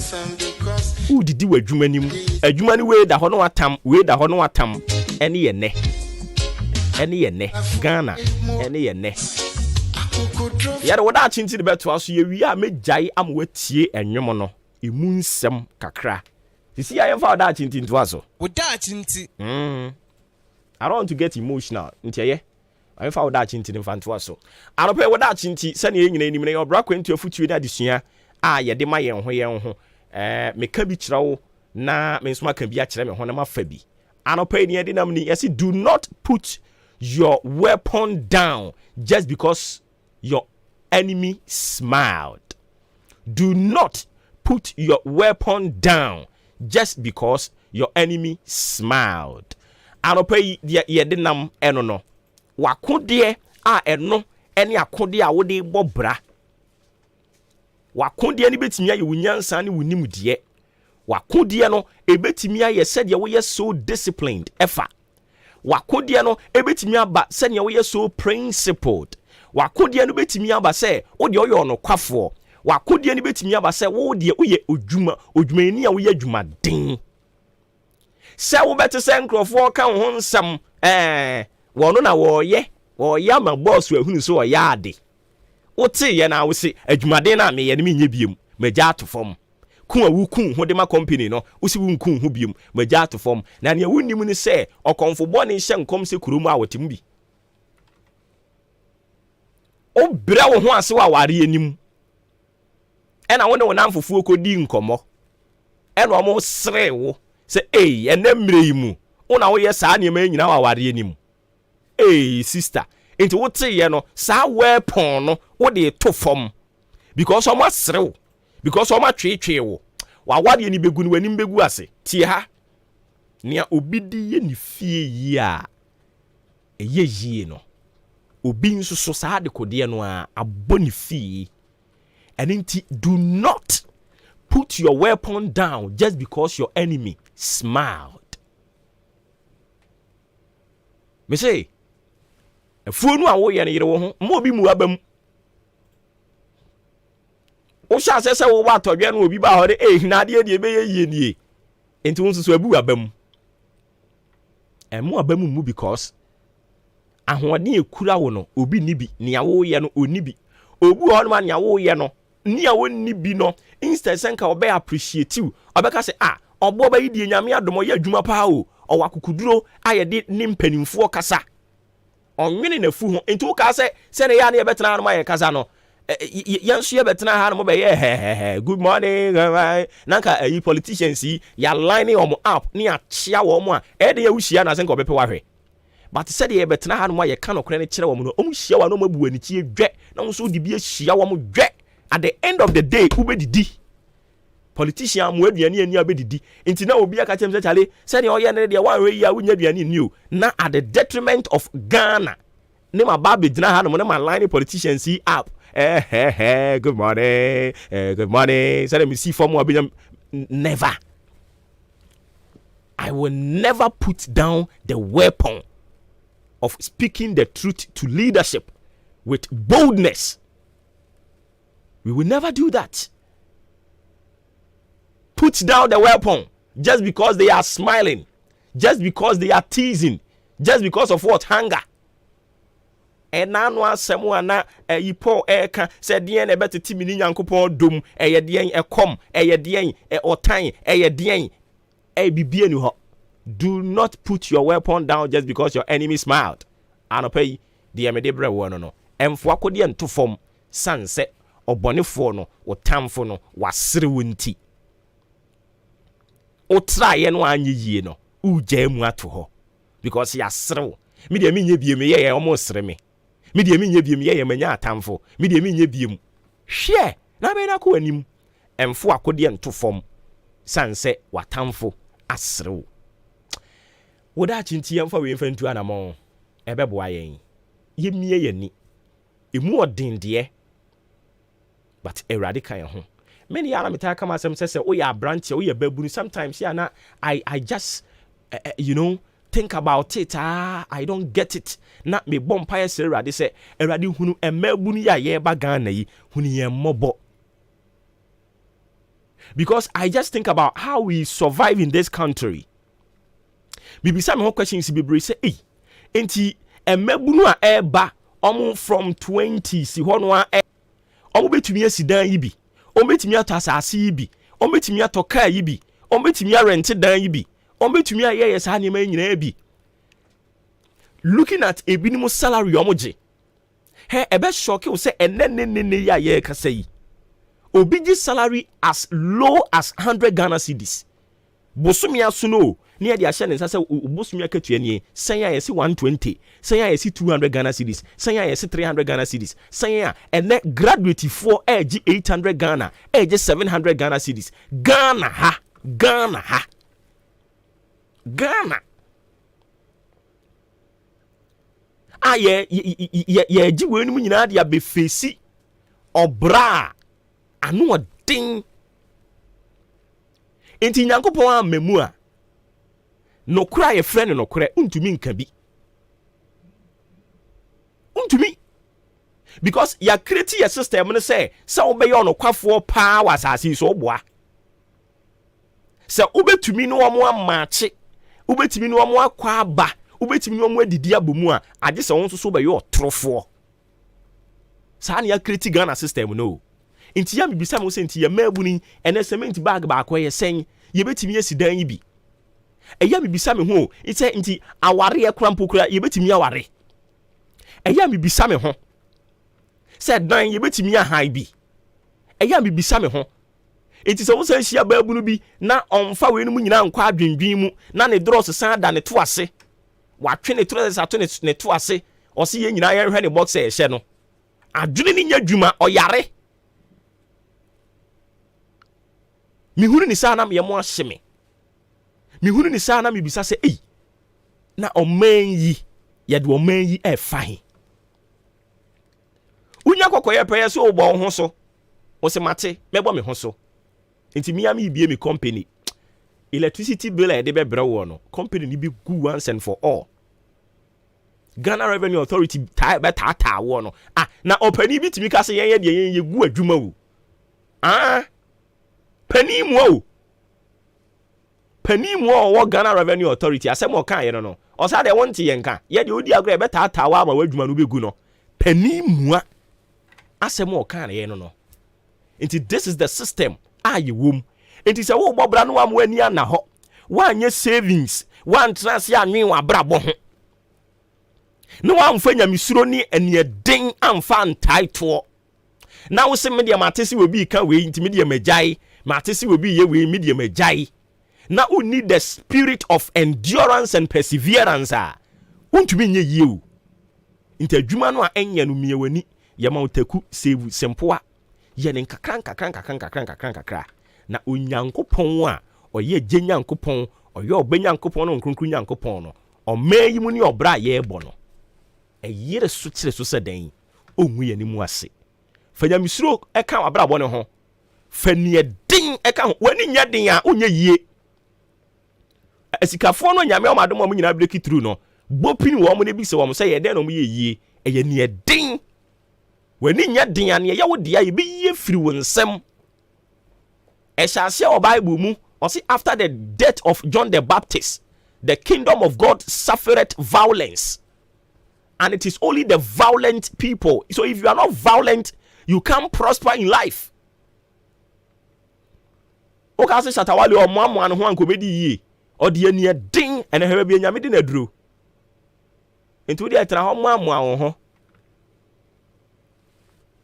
mamu media mi fra into mago iti media preparagra nia te dia na outro sanyu ni ho erade nka ho dum na oso fa ma ho afi tie nwum ni mu nsem ye ba da obon krata ye de toa so ma nwum ni nhase na from krinkrin to krankran atiefu ntie nwum ni mu nsem esipe da obon krata mo boso ye de toa so ma che ye fearless and factual tie nwum na ma yen ye ba sisi ya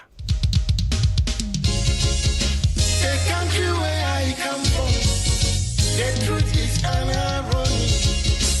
Just like animal farm, justice mean inequity. So who go say the truth? Who go say the truth? Christian can say silence, Islamic leaders silence, kings and queens silence, traditional leaders silence. So who go say the truth? True for justice. We are them go get so comfortable. Now by area why no better. We are them go get so comfortable. One guy's oh yeah why no better. Who go say the truth? True for justice. Who go say the truth? True for justice. Oh, he did not see what I see so. Now your friend on a nine come as him. Only baby obeka nice and yeah. So I want to bet you were two. Everybody was afraid. And to my cottage again night. Once my boy dumping 190. But who go tell the truth? Nanai or say me. Nanso bien person beka wasam because everybody is afraid. Anya safwe muaini.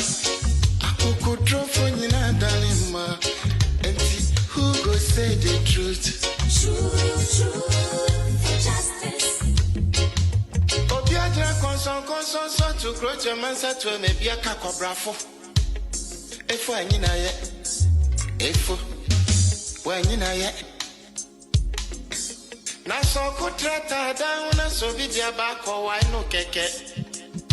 I fene for the man more piafo efo.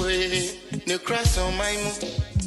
Anya safwe muaini akuku trofo nyina dalima enti who go say the truth? True for justice. Abaya di bote chino yedi bi bebo nyande bi kachi se udi oma opipi numa udi oma never shine frafonsa. But who go tell the truth? True for justice. Okay, ain't yano no. Yanko father ubon krata mo boso no mfantoa so emfama you yanko mo ba kum yenu mi ense bi o hono na ye de atoa so the amount by ano ahye nso enso the amount me say the vetting committee of the new patriotic party NPP enra led by the chairman ura Professor Reverend Maakye Aaron Okwe eko presenti womo vetting report edema the general secretary of the party lawyer Justin Kodia Frimpong Emma wano so age ni aka wachiri bia no ye behwe se chiri ye bedi mu enkomo and then so I no kasa yi na NPP amanyukuo no orphan constituencies I war mine mu no omo abie wo mapunu ato ho nti obi a ono nso pese okoko gina party no anamu e constituency level baby a omo ni MP a wote akonwa so no nei efiri ne ya ekọ no omo kire se omo abie omo punum e de ato ho no mo a empanimfo dodo no abehya ase nti ubapu amantamu a mmea ya hodo bi a ye ni sitting MPs no ade a eho omo bekọ akwakofa wo omo forms akwati aka ho a yensu ya no ka ho okokrobo enclave ho nso a eno nso so constituencies na wo ho ni nyina eka ho because MPP fu ni certain MPs ewo eho enomo sanso na Afram Plains side ho nso so baby no nso so omo kwakwakofa forms ewo ho mami company for na fe yenhye yen enkomo twetwe no ase wo da ubon krata kwan so oba pomoko de Oba de adumo na se. Nyame adom yegusu ayi pia ne kakra akra sa. Amama kai ayi nwumo no. Osi pite wompia. wompia nti yegusu ayi pia adwen apo mboko de. Nyame adom chamai. Bia boko na so e. Nyame adom. Ya ejina mu. Sure. Se yegusu akure mu a. Kakra. Yebeko so apia ne sa. Nti na no ne mpese ye ne se yenko street ne for the bon krata no. Informative ifu nwie yiwia nkomo ba komunu bi wo ho ne yenhwe na yentim free ho nti yenkomra okay adeshimamba yamamu nyina mo ache sanso mama akwa basonko ekwan eso de ba amansan agyatumu kasafidie amantem nanso esedi kanfo ahenkan 93.3 FM ebutu apoe amantem mu ka na sene so ese achim aboabo maame akua afrakoma batampa studios ena anope yesi enkonya yesom kwan nyina so na wo hwe wachira bia no eso a abo anopa no nwotwe apan usima no aduonu miensa 8:23 am yene achira bia no dia abono no na so dia na bosai se esan ye dia no ho a mane haw yeso ye dia ne san dia no ho a mane haw san za achira bia na da ni nyina be ye pese krein hu se wi asese ye na aduru no na die chi wo Abefonten Town so Facebook live and afi YouTube live san said the bonkata no odi achi wo no ma ye bobo so ma no ne de ato na so hwemfonyini na ma wonte ase ama no matimi enso akonkan kama e de ama onuanu mienu aye sinkonya no pai adwen pahene kofi mensa adwen papa na papa endi wonum kan ne medin menu aba ahofe achim police Mame Ekwia Janewa afe yentin simwan daily graphic da obokrata no ena ekura me wose eye nokre ene eye ensem a edam trododododo ena wode enam anopai na sam no ekase wode aban mla nim ni panyini attorney general enfonyini ede aba ewa hanoma oru agofede yebo adame ena enya asem ketwa waje eye nemra ahyensode no ena chese wode dada obokrata yi mu na ochiremu se yetu eye foma gudie na ho ntawantawa asore ho nchiwa hyew asore ene ade no mining eye dispute no se me ne wo kasai won mani abre pa o ma sore waka mo hwe animu se o be konkoden aboa na ochiremu se sika butin bi asisi akrampo no abamra animu ni nani di akire pa wo hwe ese ne nsa betimi aka eye America dollars 300 million ai ni nyina no ye agudi a yetututu no ho enchi wa hyewa sore sika bi a wo se japie firim bana ye de bo man ho bra eti no ho asem da oboka tai edi aba e wo hanom a enya asem keto a daily graphic no wo wie no kire mu se ahweye om na hwe apomde dwumadie ne ntotoye eso Ministry of Health semino kasai wo kire mu se wonum so ani abre a wonum kire se kebe ye kura ke yemfa to bi entoto eye enei ensa adie mu ode no alcoholic drinks no wotiase yemfa taburu bi nto so afesu no eye tobacco no wi ene de keka ho no ni nyina ke yemfa taburu nto so anase yemfa to belembelem toto so se de be ya wonom omo kra no omo to no omo nom no esu betimi aba fom sanse akonrisafo no sebi kafra chi omo ya do so tie be se yete so etia no wonsem de bogatai e de aba e wa hanom aka tafeto so aduasa dunsia mum kafra ana de bogatai de we e de ato no mo na enu achi no chem say contingency fund no ɛno nso so semino ɛkasa yi wɔse as ɔsoafo risk asɛm to yeso wɔkyɛm sɛ sisi adeɛ noma atoto yi a no so gyina na mo so paa a hwɛ sisi a no sika botia no ɛdamo ɛno ɛsom Ghana cedis no 200 million ti sisi adeɛ ɔkyɛ sɛ saa foto na yɛ boye no wɔse sisi adeɛ gyina na mo so paa bibi ɛkɔ ɛno so wasɛm da bɔkata yi ɛde aba daily graphic da bɔkata ne nsɛm ne bi ka ho na no pɛ yi wɔde bɛsom yɛ pɛ bi tɔi na kenkan na ɛnya nteaseɛ. Abusua ya toaso Ghanaian Times or most authoritative newspaper. Na Ghanaian Times so at the Abasania Attorney General near mining Honsen Sam Galam say Honsen Sam Yedikan Abu Bosso no. One so at the Abasasma watch him so was software. Was share a quantempo and says Sam so when we young for Quisiamo Aquata and it was shebo as a talk kwanya wadi contractor near Kojinasono.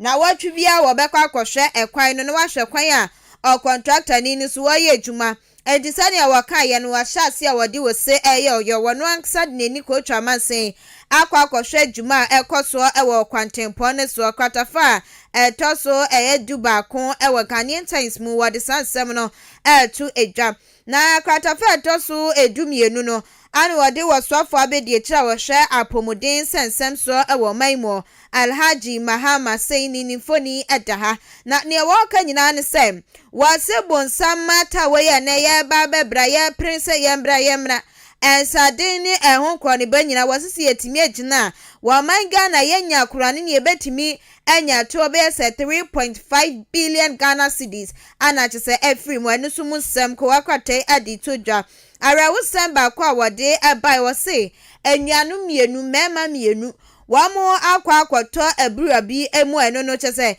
eye amna an wamo akoto ma amna ne ye galamsefu amna yibia ana no so wamo akwa akoto ma sabre wamo to ananam ewonse do eno so akwa akoya rewusem ye pa anu pay Ghanaian Times ko wakrata ana ebo ehun tero na medemo ekọ de ogbokrata watu din se the chronicle de ogbokrata no so emu na ne ono so de nsem bebre na no pay wade enso aba na the chronicle the bokata ne bo amane akire mu se aban ya krado si wo hwe ani mu se eye franco no petroleum no sika ye nya free so tisiam no kasene ni abre so obecheche ama hweye bia nya ne de ti petrol sika na aba ti ya becheche na ya cheche no akire mu se osofo sika sam to ye ne dwumadie so echem se sam no ekazai America dollars no Maku 27.5 million aye krado eno aye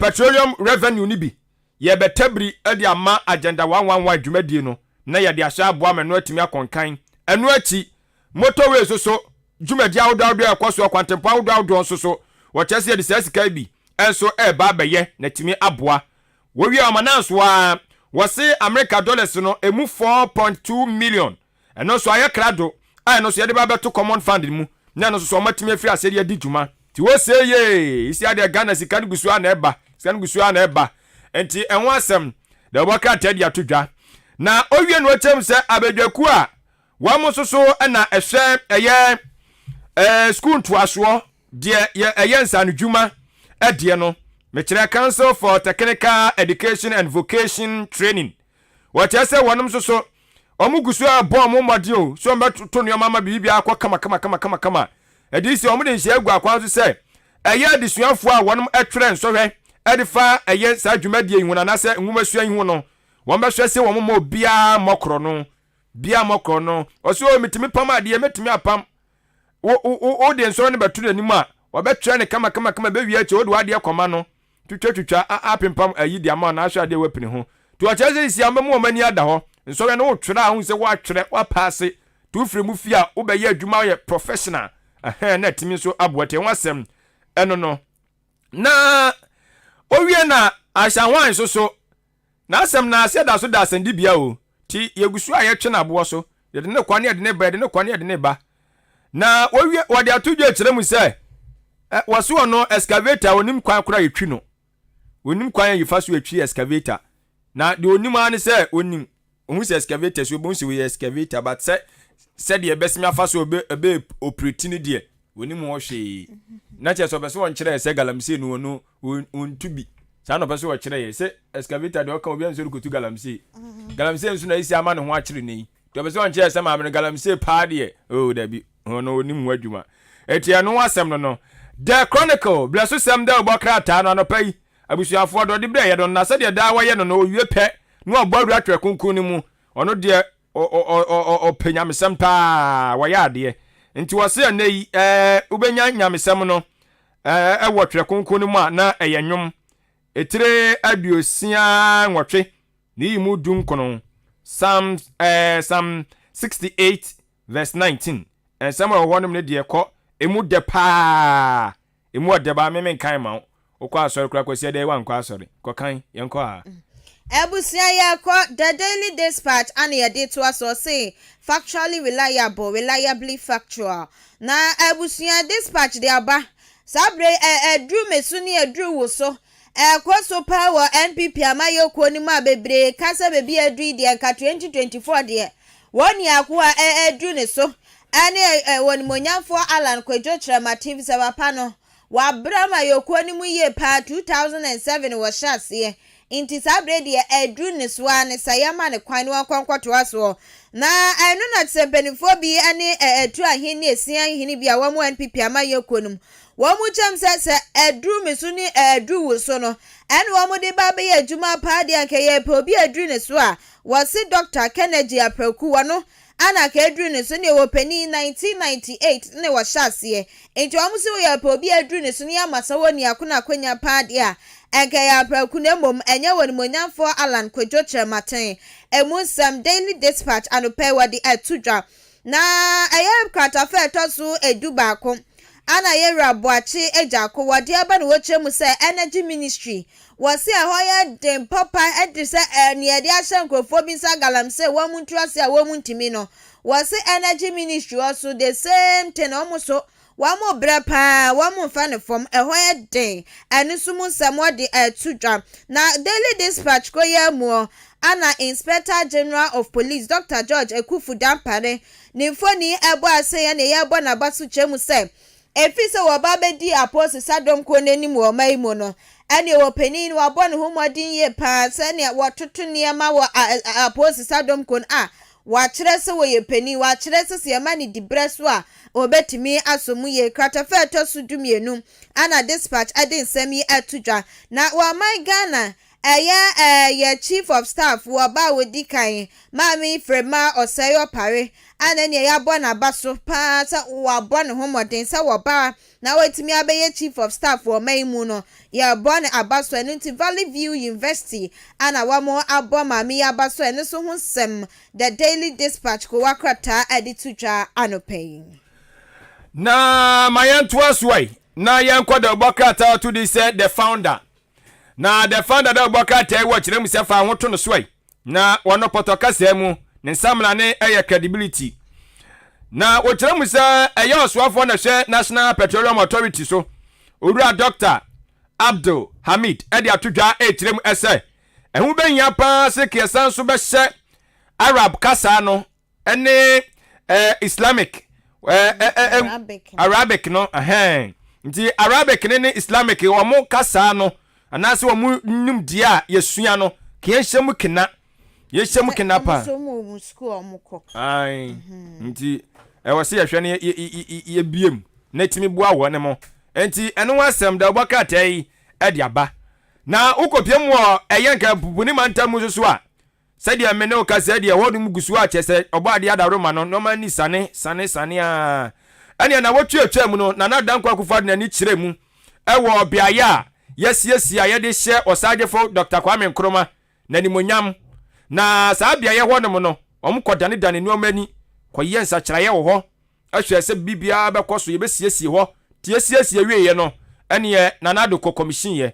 owie no omutum kakra tuma nam no kasiase ya bia tumti eye Nkrumah Memorial Park no ba cho na obetumi akọ fina ko bia betumi akọ na akọbo ani akọ homa ko hwe nioma kakra na so wetimi anya abakosem ni bi de agu trim ne ye kan so hu se do besimi aka bi edi afa to atwa wonom de aba efe pa nya asem ketwa na occupy Ghana fo susunie omu kire mu se aban trimu pa wo bose ko hwe se eye oman nsase obejeje mu no omo kire mu se ontwen sensen ansa na oman yi nsase ye hwe ne mo ho ban na se de oto no ma na asase obi akotwa kakra aya se oman asase ubekomu haya media wani mra ho so no oman no waika kora wahwe awonya etiano so asem de bokra tai de abawa ha na some no kasa bedwe ko so mo na hwe eya pomdin se achiba enkrata adwumade ne ntoto ye eso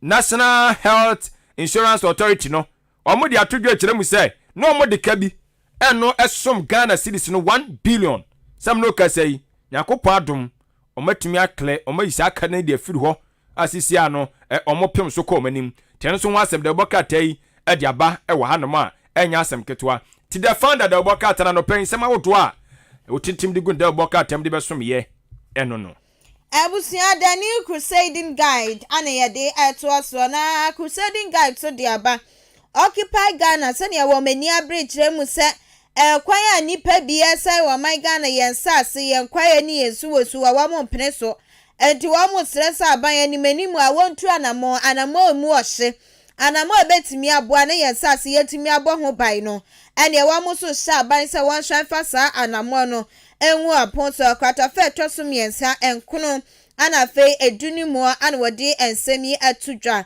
na crusading guide koya na wodi aba no wekire mu se National Security Official sene sabredi ya koto wetinto menkrata warrant se yenkwa ne yenkwankwachi wo mienu wa muboni a wa muye nyina ne se wa mu signatures yi wa matimi afọ GBD ahihye nkrata biase a abusuan nkrata ketwa enti anu sumu sem anupe crusading guide de to dwana sene NPP amayeko ni mu mabi kasa adrumi so ekoso no ye pebi adruni so pa dia ye rakune do apreku anu ne edruni so no ko akrata so dia ba no wo chemu se enei wa sha se na tese wa bo aprom wo ye from mountain so emu a wode won sem nyina de to dwo wo chem sa ye rakune do apreku anu wa no so guso a wo hyebo grassroots no wa hye wa mobo pa se dachi bia wo be ma peni to franka Emma NPP amayoko ne ba ne sa wa mo dwenje amayoko no dwenje wa my Ghana ho a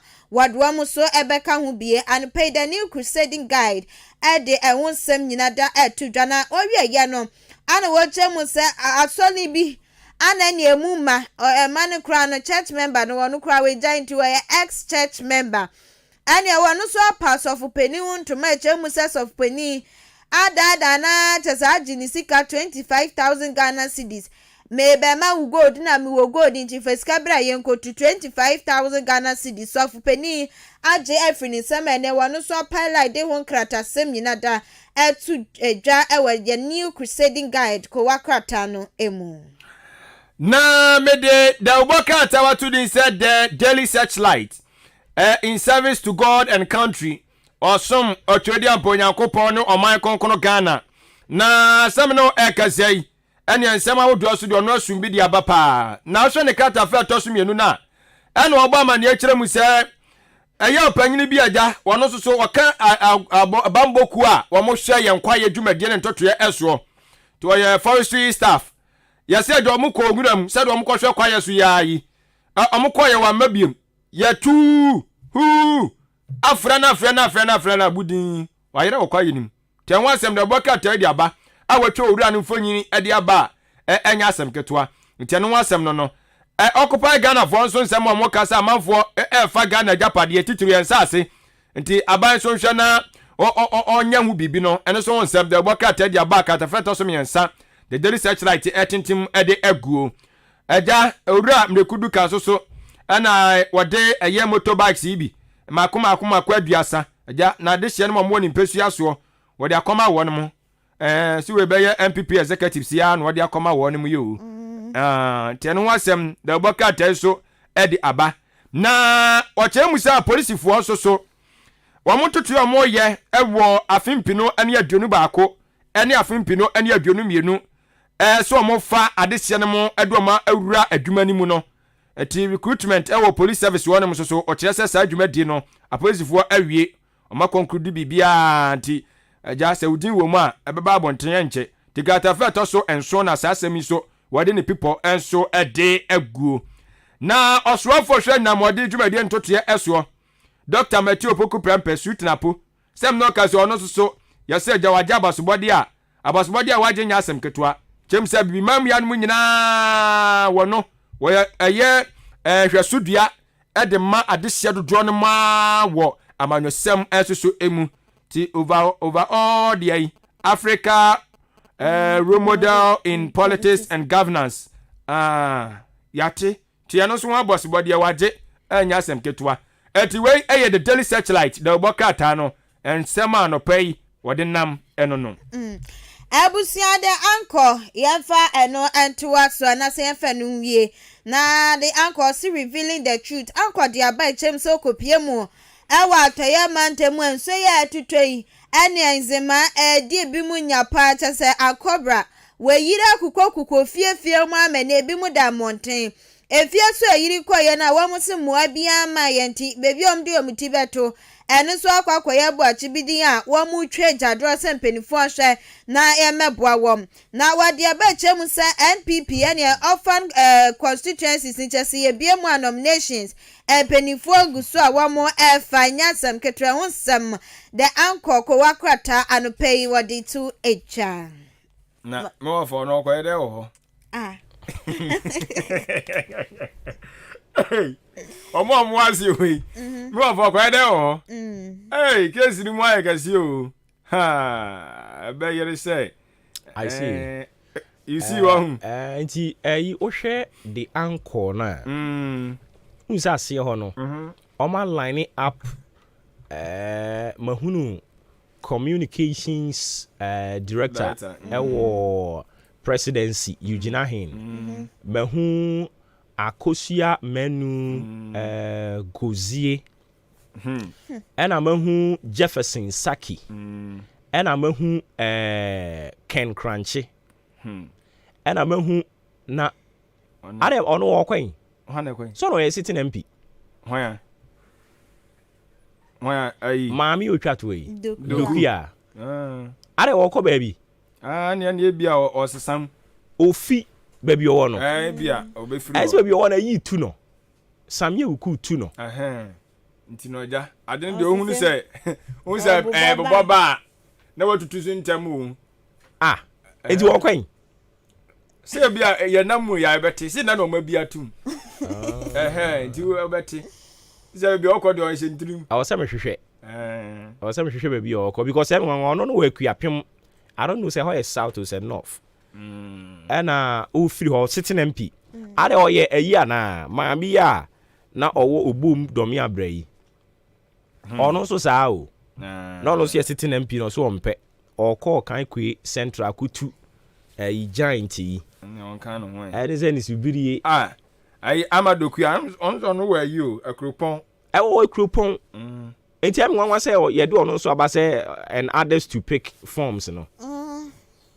Sitting MP. O jani crew ato ho. Sitting MP na so wan say ade na bobo bana no ohia. Awuku awuka na asem yi. Awuku no ona form sa o. Enti ade no hu say bobo bana wuntumi a. Na wa pack ho. Aja ayi ya kan say NDC akwatia me will finidi. Former Mami Amase. Debi. Akwatia NDC. Baba Jama. Wonwane ye. So okọ. That's what call so ankoye yie. Se ne ye. Ndi se ne nyo bi na kuma nchi se ne. Ere de okotra ndi amfa de a. Amfa. Jefferson Saki nani abre. Nani abre. Na ayi o for so papa ono so kwen.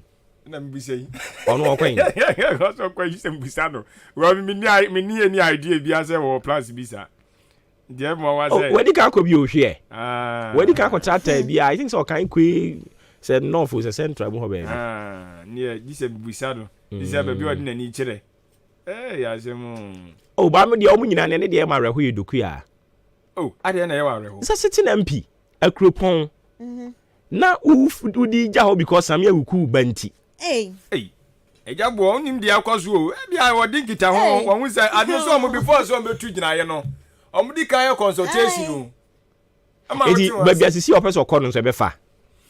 Say bi ohun say emu da ho. Emu da ho. Si when the bus ya the normal go insani ani na o kaka wani a ti hu say baby wo no mo a honom ne de ubetimi agbo awura mu a no ya fast. Ndi wo kwa na anye yi. Ahanso mami amase be kwa kofa forms. Na akwati a star boy nso akofa forms. Okay. Ena hwan biem. So omo count de ekọ okọ ayensu ya no nso a okreku mante ono so be kofa forms okọ asujama na ehọ nso ayi oh man ikram friend sen ya fadi bra die obeye ayi deputy sports minister san ba be deputy information minister yi ayi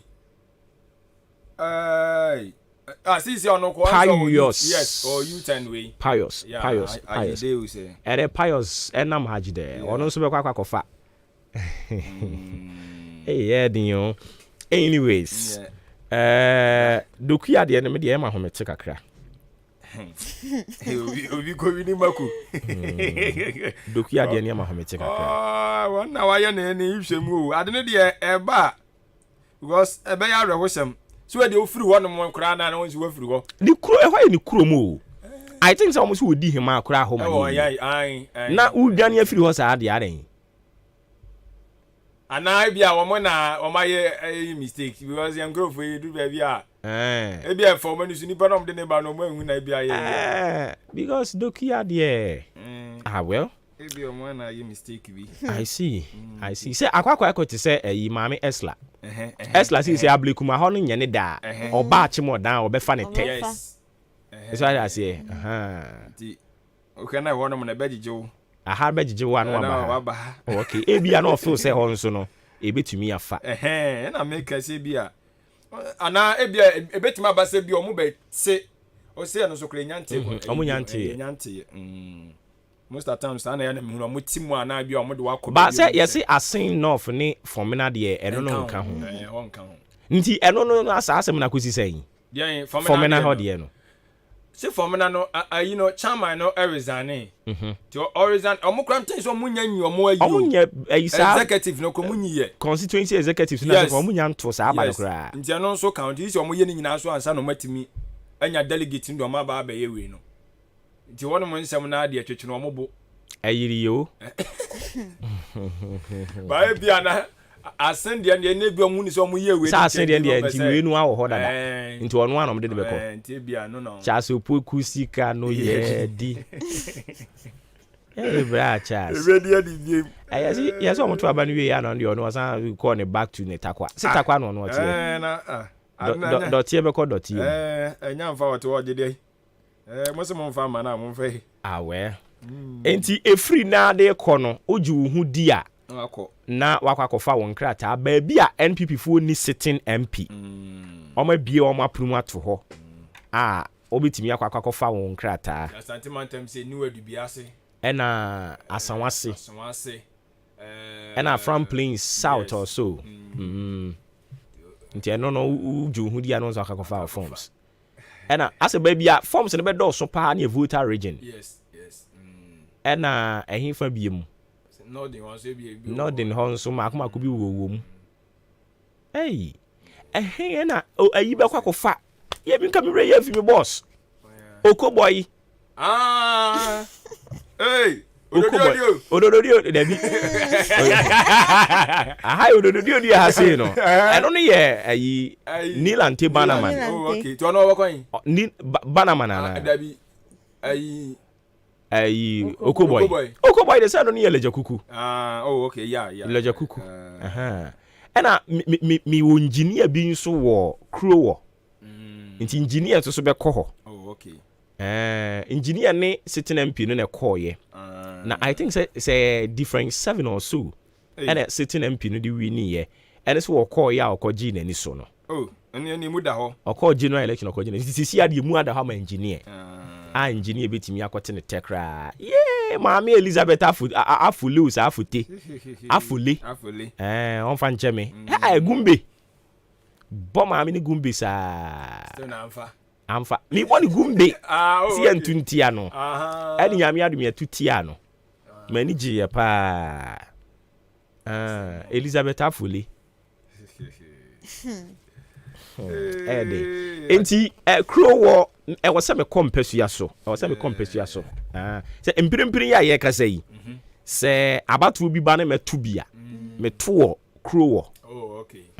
Nungwa. Ehona me to maba. Say me to me to pa dia. Metimi ato Crow. Saa nso na metimi akogina ewo ayi lejakuku. Metimi so akogina wo mprae so. Metimi agina wo dan so.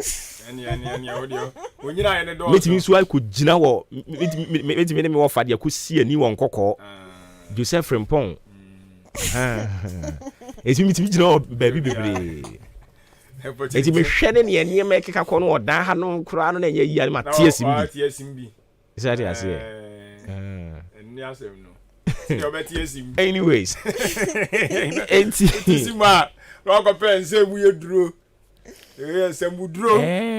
no sa no ba me ba na nyama no fofa na me de bo. Me ko pala no musika ni bia. Na me de abi tu. Ono aso. Ensan ye. Ala ye. Hwe. Ensan. Ensan ya ga otia wa ayiwa. Se ba omiya mo so. Ba omiya mo so na mo akire. Otia wa mantale. Wa wan declare my candidate bi no. Na ma ye fast akone ho. Oh, okay. So I say. Na ma ko gidi abi tu. Oh, okay. Okay, ma be da se. Na ye ntoa so. Ewo eha enomo. Busia na je say de bon krata mbo so no. Eno na atwagu sisi ya no. Se de ye di kan ka kire wo ne na NPP fu abi o mapono ato ho no mo a. Oye party ni ba.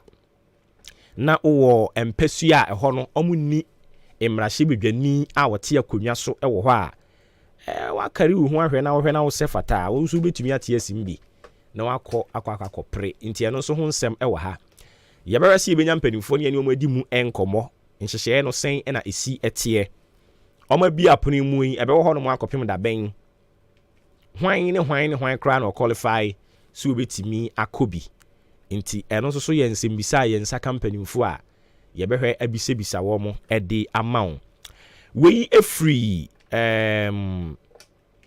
Kofi Ejiri eje ho na odi message we edi aba enti yiwe ni free so nefa to so eya na wa ye ho adwuma de ama no enti from Kofi Ejiri na odi aba ye deputy head of sports ye deputy programs head position ni bebre me bon pa ise be dani sika.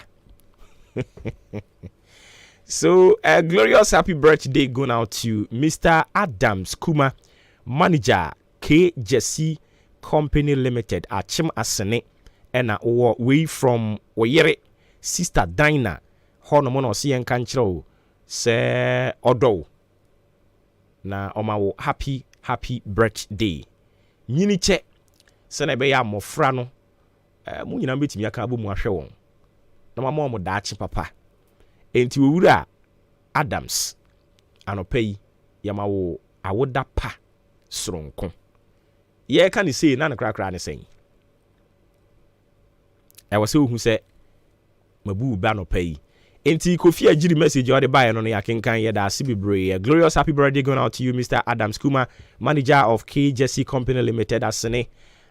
From your wife sister Dinah to you or say odo papa ye da se mayen to so na ene no me pese me ne wo share ade bi unse se wo ko banka ye wa ade bi a ye friend no next of kin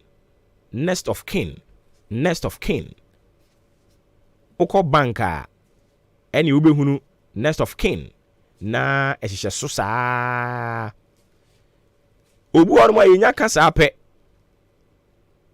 me the why next of kin o ni ni agye no ho because of feel say ade na pai daachi wuni ho a usika e da account mu obedi na minipa bi oye adwuma e wo bank anopai o de message bi dia ba o se menu mienu yenhwe na yensua kakra enti next of kin empe bebre ka se wo de usika koto bank a o fellow forms a part ni bi wo ho no mo ayebisa question se wuni ho a hwan na account yi yɛmfa ho nsɛm nyinaa nhyɛ ne nsa na wabɔ nipa no edin into next of kin no mpɛn bebree no yɛsɛ when death occurs yɛbisa sɛ hwan na ɛwɔ sɛ onya access to bank account ɛne mu sika nyinaa na mpɛn bebree no yɛ na yɛ binom sɛ automatically no sɛ yɛde woyɛ next of kin a daakye ne account ne yɛ ne deɛ ne ni hɔ a wona wo take over but anɔpa yi nokora ɛwɔ mu a yɛpɛ sɛ yɛsua mu adeɛ ne sɛ yɛde woyɛ next of kin na untumi nsan onye signatory to sa account na yɛde woyɛ next of kin na ɔhene sɛ onipa ne free mu a forget it, sika no ɛwɔ mu no processes bi bre wɔ hɔ no mu a wɔsɛ wokom ansa a ɛno no ɛyɛ tententen ti wo exhausting ne wie no na wanwie kora wo abrɛ na bankfoɔ wɔ mmara bi a ɔfrɛ ne sɛ legal probate saa legal probate no ɛyɛ mmara a sɛ obi firi mu na maame mfa me ho nyɛ ɛmfa to ho sɛ de bɛyɛ abɛte aseɛ ntɛntɛm sɛ bi a me papa ɔna anyin na ɔde me ayɛ next of kin sɛ daakye meni hɔ a mede sika te sɛ bi a $1 million to account yi mu momfa ma me ba no anaasɛ me ba no ne betumi anya access to saa account no sɛ o sign ni man sign bi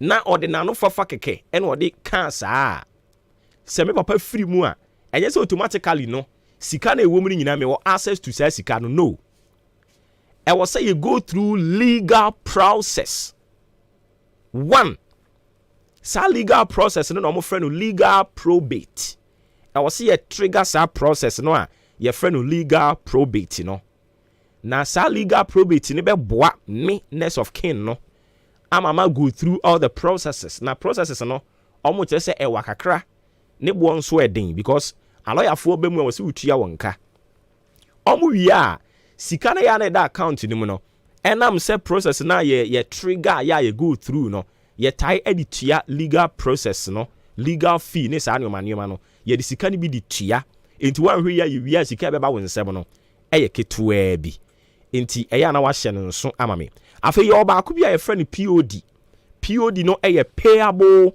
on debt ɛno nso so yɛ form a wobɛtumi afele enti wokɔ bank na wokɔ bie account foforɔ anaa wokɔyɛ changes bi na wopɛ sɛ wohyehyɛ nneɛma a daakye wonni hɔ a wakyi ɛbɛyɛ asomdwie onipa na wode akyire gya no wogye ne di a ɛyɛ a bisa POD payable on debt form no na fele ɛno no deɛ sɛ wo fele a ɔkyena bi sɛ wonni hɔ a na sɛ wode meme edin na ɛfele yɛ a automatically no ɛma me access sɛ metimi akɔ sika nim anaasɛ metimi akɔ account nim na sika bi a ɛwɔ mu no matimi ahwɛ sɛ meyi di akɔtoa wo project so sɛ me ankasa nso so a na matimi akɔgye ɛde akɔyɛ na ɛba ne saa na sɛ wɔkyena bi ebia me papa POD form no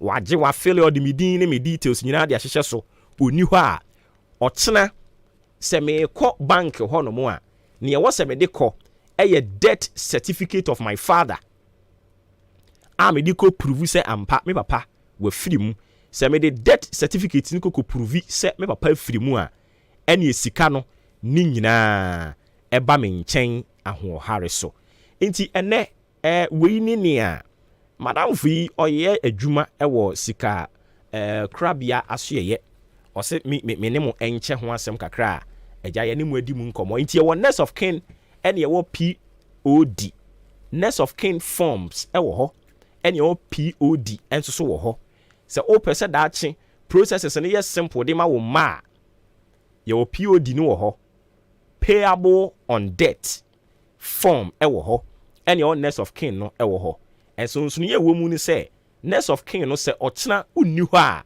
onipa na ɔde ne din yɛɛyɛ no ansa na obenya access to sika ɛwɔ account mu no obego through processes bebree legal process ɛwɔ sɛ yɛ trigger no yɛfrɛ no probate legal probate na yɛwie a ɛka bi a bank ne bɔɔyɛ no yeyi sika no ɛde free account no emu ne de atua one way a ne ɛbɛba wo nsɛm yɛ ketewa bi na simple one no ɛyɛ POD no ɛyɛ payable on debt nti ɛno no yɛde obi din ya nea ehia sɛ wo de bɛkɔ bank hɔ akɔ kyerɛ akɔdi adanseɛ ɛyɛ debt certificate of saa onipa no a account no ɛyɛ ne dia nti moma yɛnsua wei na yɛnhyɛ ne nso meda ase bebree ma yɛntwa yɛ homra yɛ ba yɛde de aka nyina nso ɛde toa so ɛde ama wo wada Roma TV ma me ba sisi ya driver jine na fa me ko obade ensa wom herbal clinic na me fa mani ko twamansa ko ka dienti a obi ade ne yade ko hodo mo a won fa ne yade ensa mba fie bi na onya na yaresa wo pani besi na me fa nko na so kwadwo ayaresa wo yade wo mo say yade bi a ha obi a wo kwa wo mbesa hwe yade bi ti say stroke hypertension fibroid infertility diabetes hepatitis hypertension sexually transmitted disease prostate cancer infertility anasempo udwale na wuti wo ho saa wuti wo ho gria obo wa kuhu mesra yade aka wa to dem yade bi a help ya wudi kopie mo obo ade ensa wo mu heba clinic a wo mbeti ne te say ye yefunu yade ana wuti pai wuntumi ngo bema ana wo ba ntumi ngo oba wo ne bema da wo huntumi nsane wo bema wo de boss wa no agemu yade be ne ha wo na ase na atatai ana se wa honhono moja broswo ana wuni moja wani ase ye fita say ye nkrodo yade bi a help ya obo ade ensa wo mu heba clinic timi say te say ye 100 cedis 120 150 ekwesi 200 Ghana cedis obema ho adura akonom ama watimi anya wapom di amapa na se wuko yi folder wuko hu doctor ye screening ehunu ba bia yade ne hye ni nyina ye free mitwika wo krom ha obia formation a ne ho adanse enko an odie doctor no yade wa bene kwana kwaja yalehwe obade ensa wo mu heba clinic ewo achim odan ada a eben masalachi so mills wonom pe number no 0532333372 Asampapa bi amati oye Asampapa bi amati offer oye Yasem papa be na watia offer oye yedi asem dano no minua eye HJ Africa domini CSR Ghana heya eno makabom eno ma me how to atwa nei metu sa nwum yo o makofa organic fertilizer ba eye wafuo ni ye esiesi asase epammoa na ma wono ba no eso doso kuafo ni ene fertilizer ho ye din yenya bi kura nto ebo no so ayetare eno so tiri mani esanse offer kakra bi bottle ba ko 2 acres ebeye ne kama na besusu se doso enu ntina me bo hu dawro ediama Ghana kuafo nyina se opo ma kira kwan a from 055 5592707 and I say 05045944669. Any baby a talk where you know bia. Offer organic fertilizer. As a baby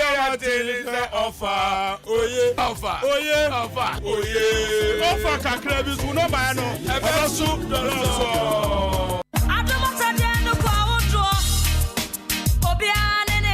Anokwa se ekasa adoma chede mu gu ahodo a spiritual doctor of the nation Dr. Abednego ya oda Elohim treatment center no wachim kede amana de pefe ampa ana okan say ye nansay madam fu o ya chire he ya enya stroke ebuka dem no eje Dr. Abednego a anka ne besinye oyiwa ene da ho no emfrihia bebre ni a waye adwuma ame odeni ne se spiritual doctor of the nation prekope treso sasunsun mu ne wedie ne nyado wanyina Elohim treatment center de se oduru on mo a ayaresa ne ye mohu nyarewa hodo a osane bi eye stroke sisi yade awon ntumi amba anasempo enam nyadoa sawde ne asthma ana ulcer typhoid fever wo kidney ene ho abasem anase liver tese ba ne yade bia free tisibesi unase se yesunsum o se ye wedie ni Dr. Abednego ene etu ase ne maneji ho kura ne se nanum bo nya din na ne ohia ne se obeji wo folder 30 cedis na waje wo card 20 cedis sika bia kura obia no spiritual Dr. Abednego be hwew no ma so aduru oye free screening eye free massaging or the special FMM machine bia ba eye ema sciatica owo bibia ye frɛ no Elohim keteke ɔde ayasa no ɛtwa baabi a wo bia mare mfi sɛ ɔsan ɛwɔ ndura yɛfrɛ no Abednego Cobitus ɛna afei Abednego Prekese powder FD agyatum ɛwɔ drugstores bia spiritual doctor Abednego ɛkyerɛ kwan no ɛwɔ kede ɛhɔ de efiri duada ɛkɔpem fiada wɔyɛ adwuma ɛno akyi akyemɔda yɛwada de na ɔtwemienu so bia Kofodua Legend Hall yɛwada de na ɔtwemienu so bia Nkɔkɔ Obuoba Village Ukwada ɛna ɔtwemienu so bia ho boso ɛnum Fred Doctor 0547 10 83 93 Elohim Treatment Center Spiritual Doctor Abednego Dano say yare ho a ayare sanso ho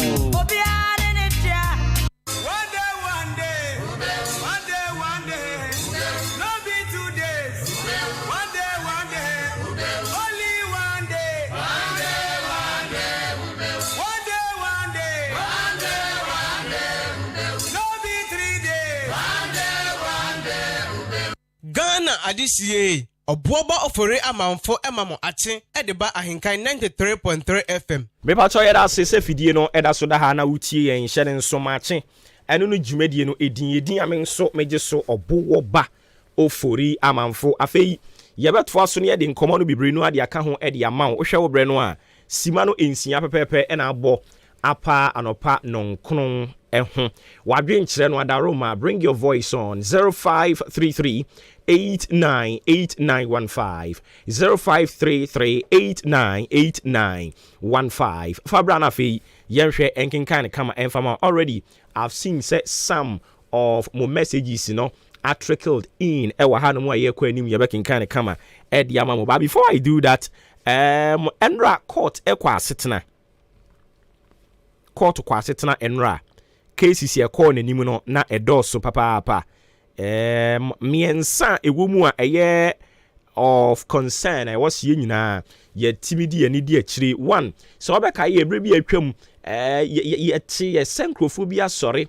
coup d'etat eno ye o magene senko mo de ba omo plot inti coup d'etat plotters case no enra ekoso empanimfo kotena se omo frefre case no na che se omo ahobo shedan so sa prosecutor no ahobo shedan so inti na wo se court etu asem no esan de shedan inti ene na omo adjoin case na ombesan akobiom enkrofo no ayebo omo kwadu ne baako na o kire se wakonya akwanhia ma ne 90 na wo se ode ne kwa ya asabia ma dokotafo adu omani di na chi emnam so ma case no yetwen Edison sen ye again Aisha one case no so ekoye na enrade na e was say Aisha so ode ne defense statement ediba na eno na wo kire nsemu bibra wo kire se afei na wone ne lawyer fo akwakotena ase a omakotieti kwadu ede abono no emu na kwadu no ede bono ne ede ko China kasa mu akirikiri mu kire no no na just Ghana for person mo kire se ono no Aisha no oye illegal mining galamsey eno no kire se den galamsey enti modeme yanko yemra ho ani ni nyina just galamsey ho na mo twem abo so saa no ene se an galamsey ho ne yetwe abo so no eno so no ono galamsey kura wonye bi da kire se company kura yedi tu famu agudie mining company onim adekodi mpo na okotietie mu ayese sika wo behia nsa na mining company no oye foreign person awabie no ono Aisha no kura woni bi kura na account mu enti ya de no kokọ bie mining companies wo de kotu famu agudie ebi mu kura kire se otonton excavators na asefo no se me minim adekodi mpo ena ye twena adwesi so se na unim adekodi aposifo che wo kwadu ebo wo a won so ogi tu mu san ye no na wo sesen wo te ase de eno se media me ba yomo che me no mo se yomo bo me kwadu bi na ya che nkrofo bi nkrofo na bo me din se omu nim mene nioma ena asefo enu ntira media me misan eno krampo kra no sia misan ye no na me mpesa me ne Ghana aposifo ye betwetwe because we di mraso pa enti na ote ase de ma wo mo no na oni obi a o kire brofo kasari mu akọ China kasem ama ono Aisha na te ase eni ti no no te ase a wusan se den ye koduru court anase ba bia be koduru bia no a kire yo mbema no kwan ama obi aba kire mu a kire no enti se kwadu nie ne de bo ne de a eni o ka kire mpanimfo se wono galamse wanye bi kura da oni madekodi mpo ebiem oni mining company a omidi tu famu agudie because ni sika sem kura mpo ndru saa de no ayede hye no. And then again nia also can say ye born kwadu about immigration. See you can immigration or say oh yes immigration de ono no ogitum oba Ghana ha che kakra enti se mo kire Chinese ni bi no ka so Aisha na nam ne so na me ba ya na no nkire so de na ba so megalam say enam so ono na betena Ghana ha che nti no onim Ghana ye system ni mu kakra onimu pa enu ti na so obi ba otimi ma na kwankire ma ne ba enti na no nkire se o tu fam agudie nti mpanimfo tietie ni nyina mu no na e wo se ohwe na o join the case no they call 17th this month inti ya na wa hye ne nso e de amame e we no nso so e ho ye ba another case ya no nso so call so no ye de ho asem de bebre ba me kwa homa ne so na mini Dr. Thomas Anaba enkonkotwetwe enkomo oye executive director African Center for Health Policy Research and Analysis ye ne enkonkotwetwe enkomo kakra. Doc, Otiminka, good morning. Yeah, thank you. Good morning to you too. Okay, how do you do? I'm doing much better. All right, very well. We are grateful you could join us this morning. So what we are looking at is the possible solution to this high rate. I don't know whether I should term it a phenomenon or I don't really know. The high rate of attrition of our nurses, the rate at which our nurses are wanting to leave this country, we are looking at it. What is the contributory factor, and what can be the best solution to that? Thank you very much. To start with, I would say that professionals or human resource is one of the most important commodities for any business to thrive. So let's take Ghana to be a business entity.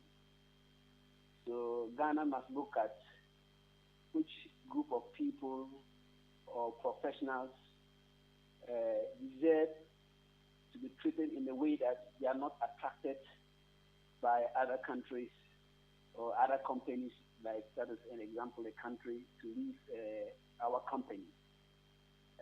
Health workers around the world have always been in very scarce numbers, are always demanding. Even the developed world have serious challenges with health professionals.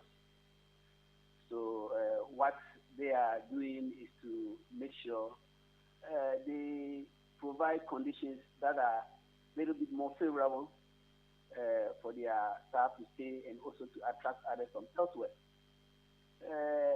The issue about the bad attrition rate of health workers in Ghana, especially nurses, I can say now it's almost all the professionals because after COVID-19, there have been serious challenges in the developed countries, Europe, the Gulf states, America, in getting nurses and doctors and health professionals to work in it due to the challenges they face and the number of people who died, health professionals who died during the COVID-19.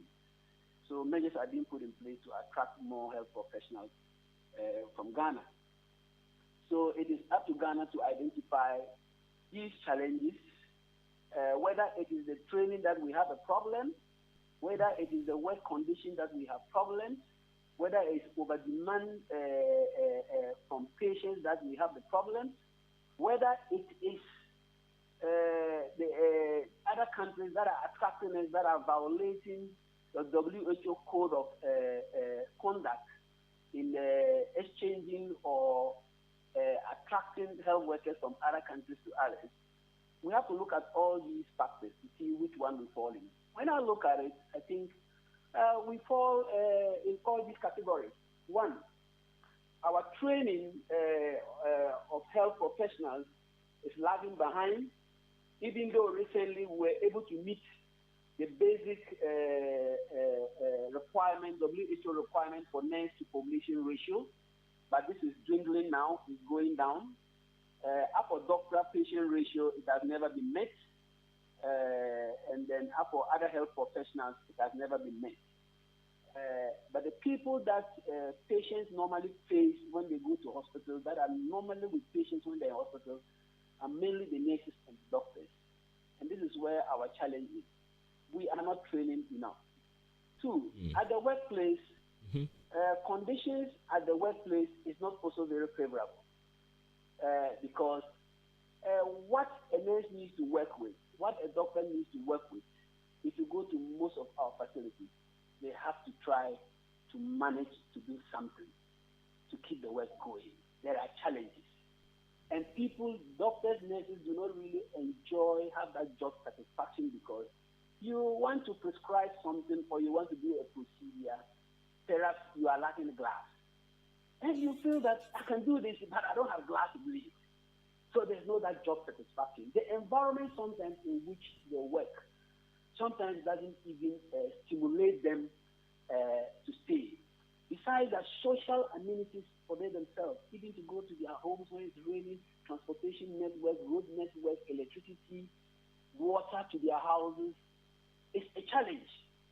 So you see that in general, if you want to check the lifestyle of a doctor or a nurse, when they compare themselves to their own job satisfaction in Ghana, compared to others in other places, they feel that they are not having any satisfaction working here. The best is to leave, to go to another place, to enjoy that. What incentives do government have for those things? You want to check the incentives, they are not forthcoming. The ratio, look, the equitability of distribution alone is an incentive. If you have only 2 doctors in one hospital, do you think another doctor would be motivated to go there?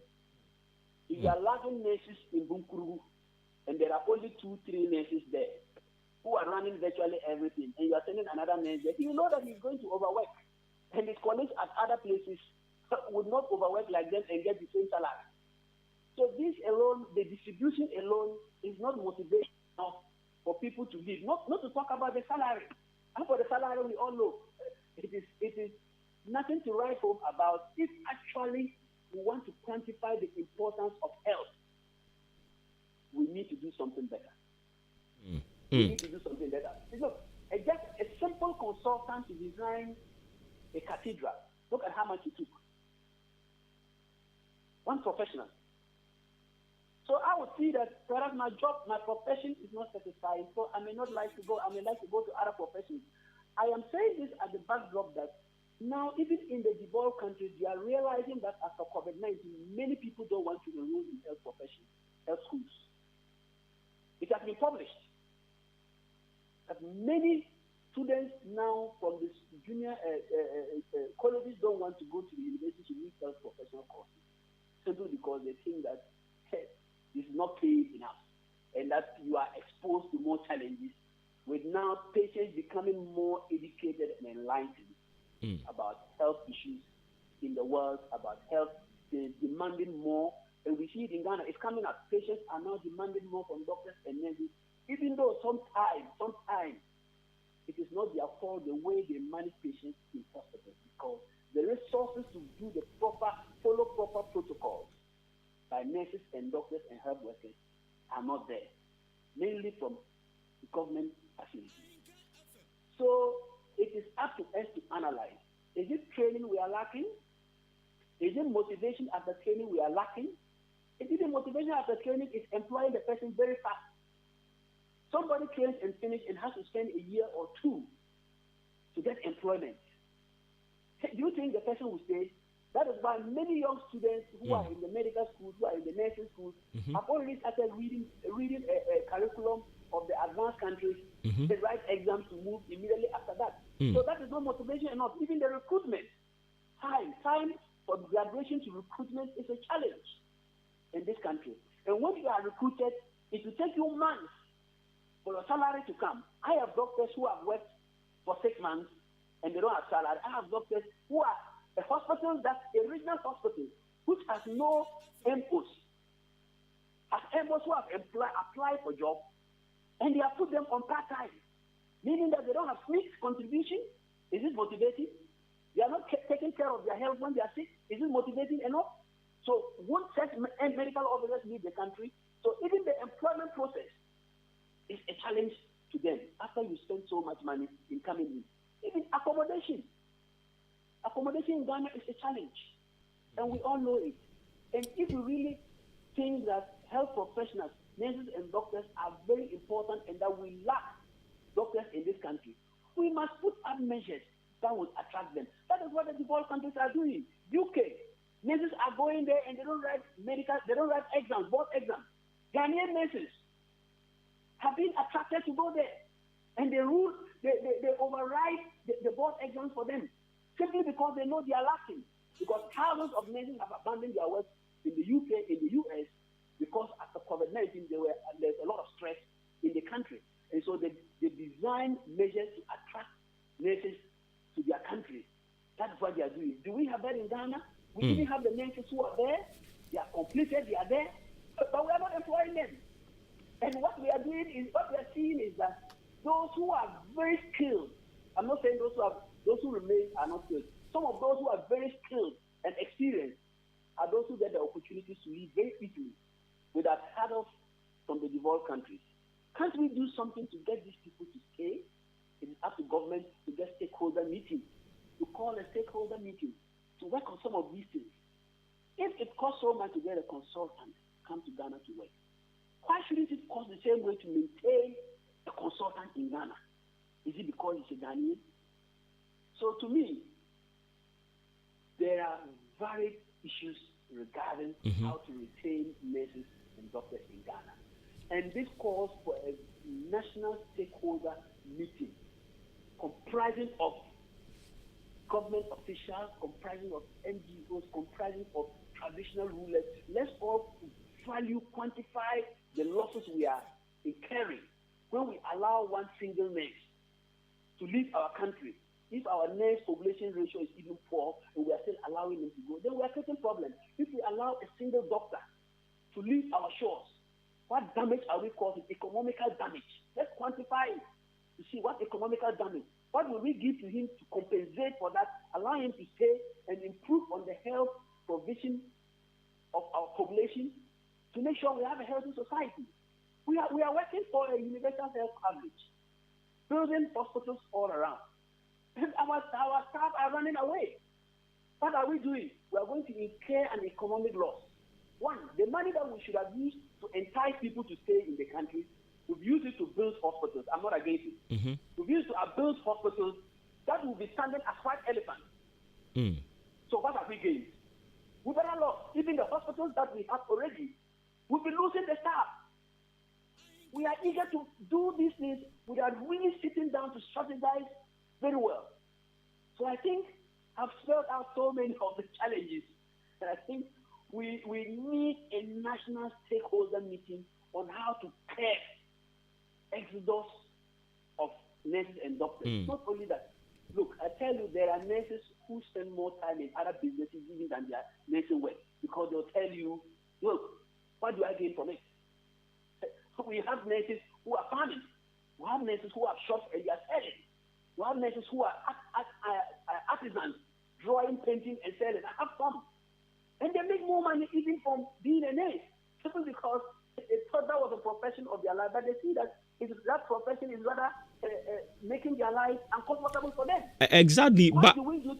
Yes, but Doc, we can't also overlook the contributions that government after government they make towards this subject that we are talking about. But yet, it seems it is gradually becoming a perennial canker.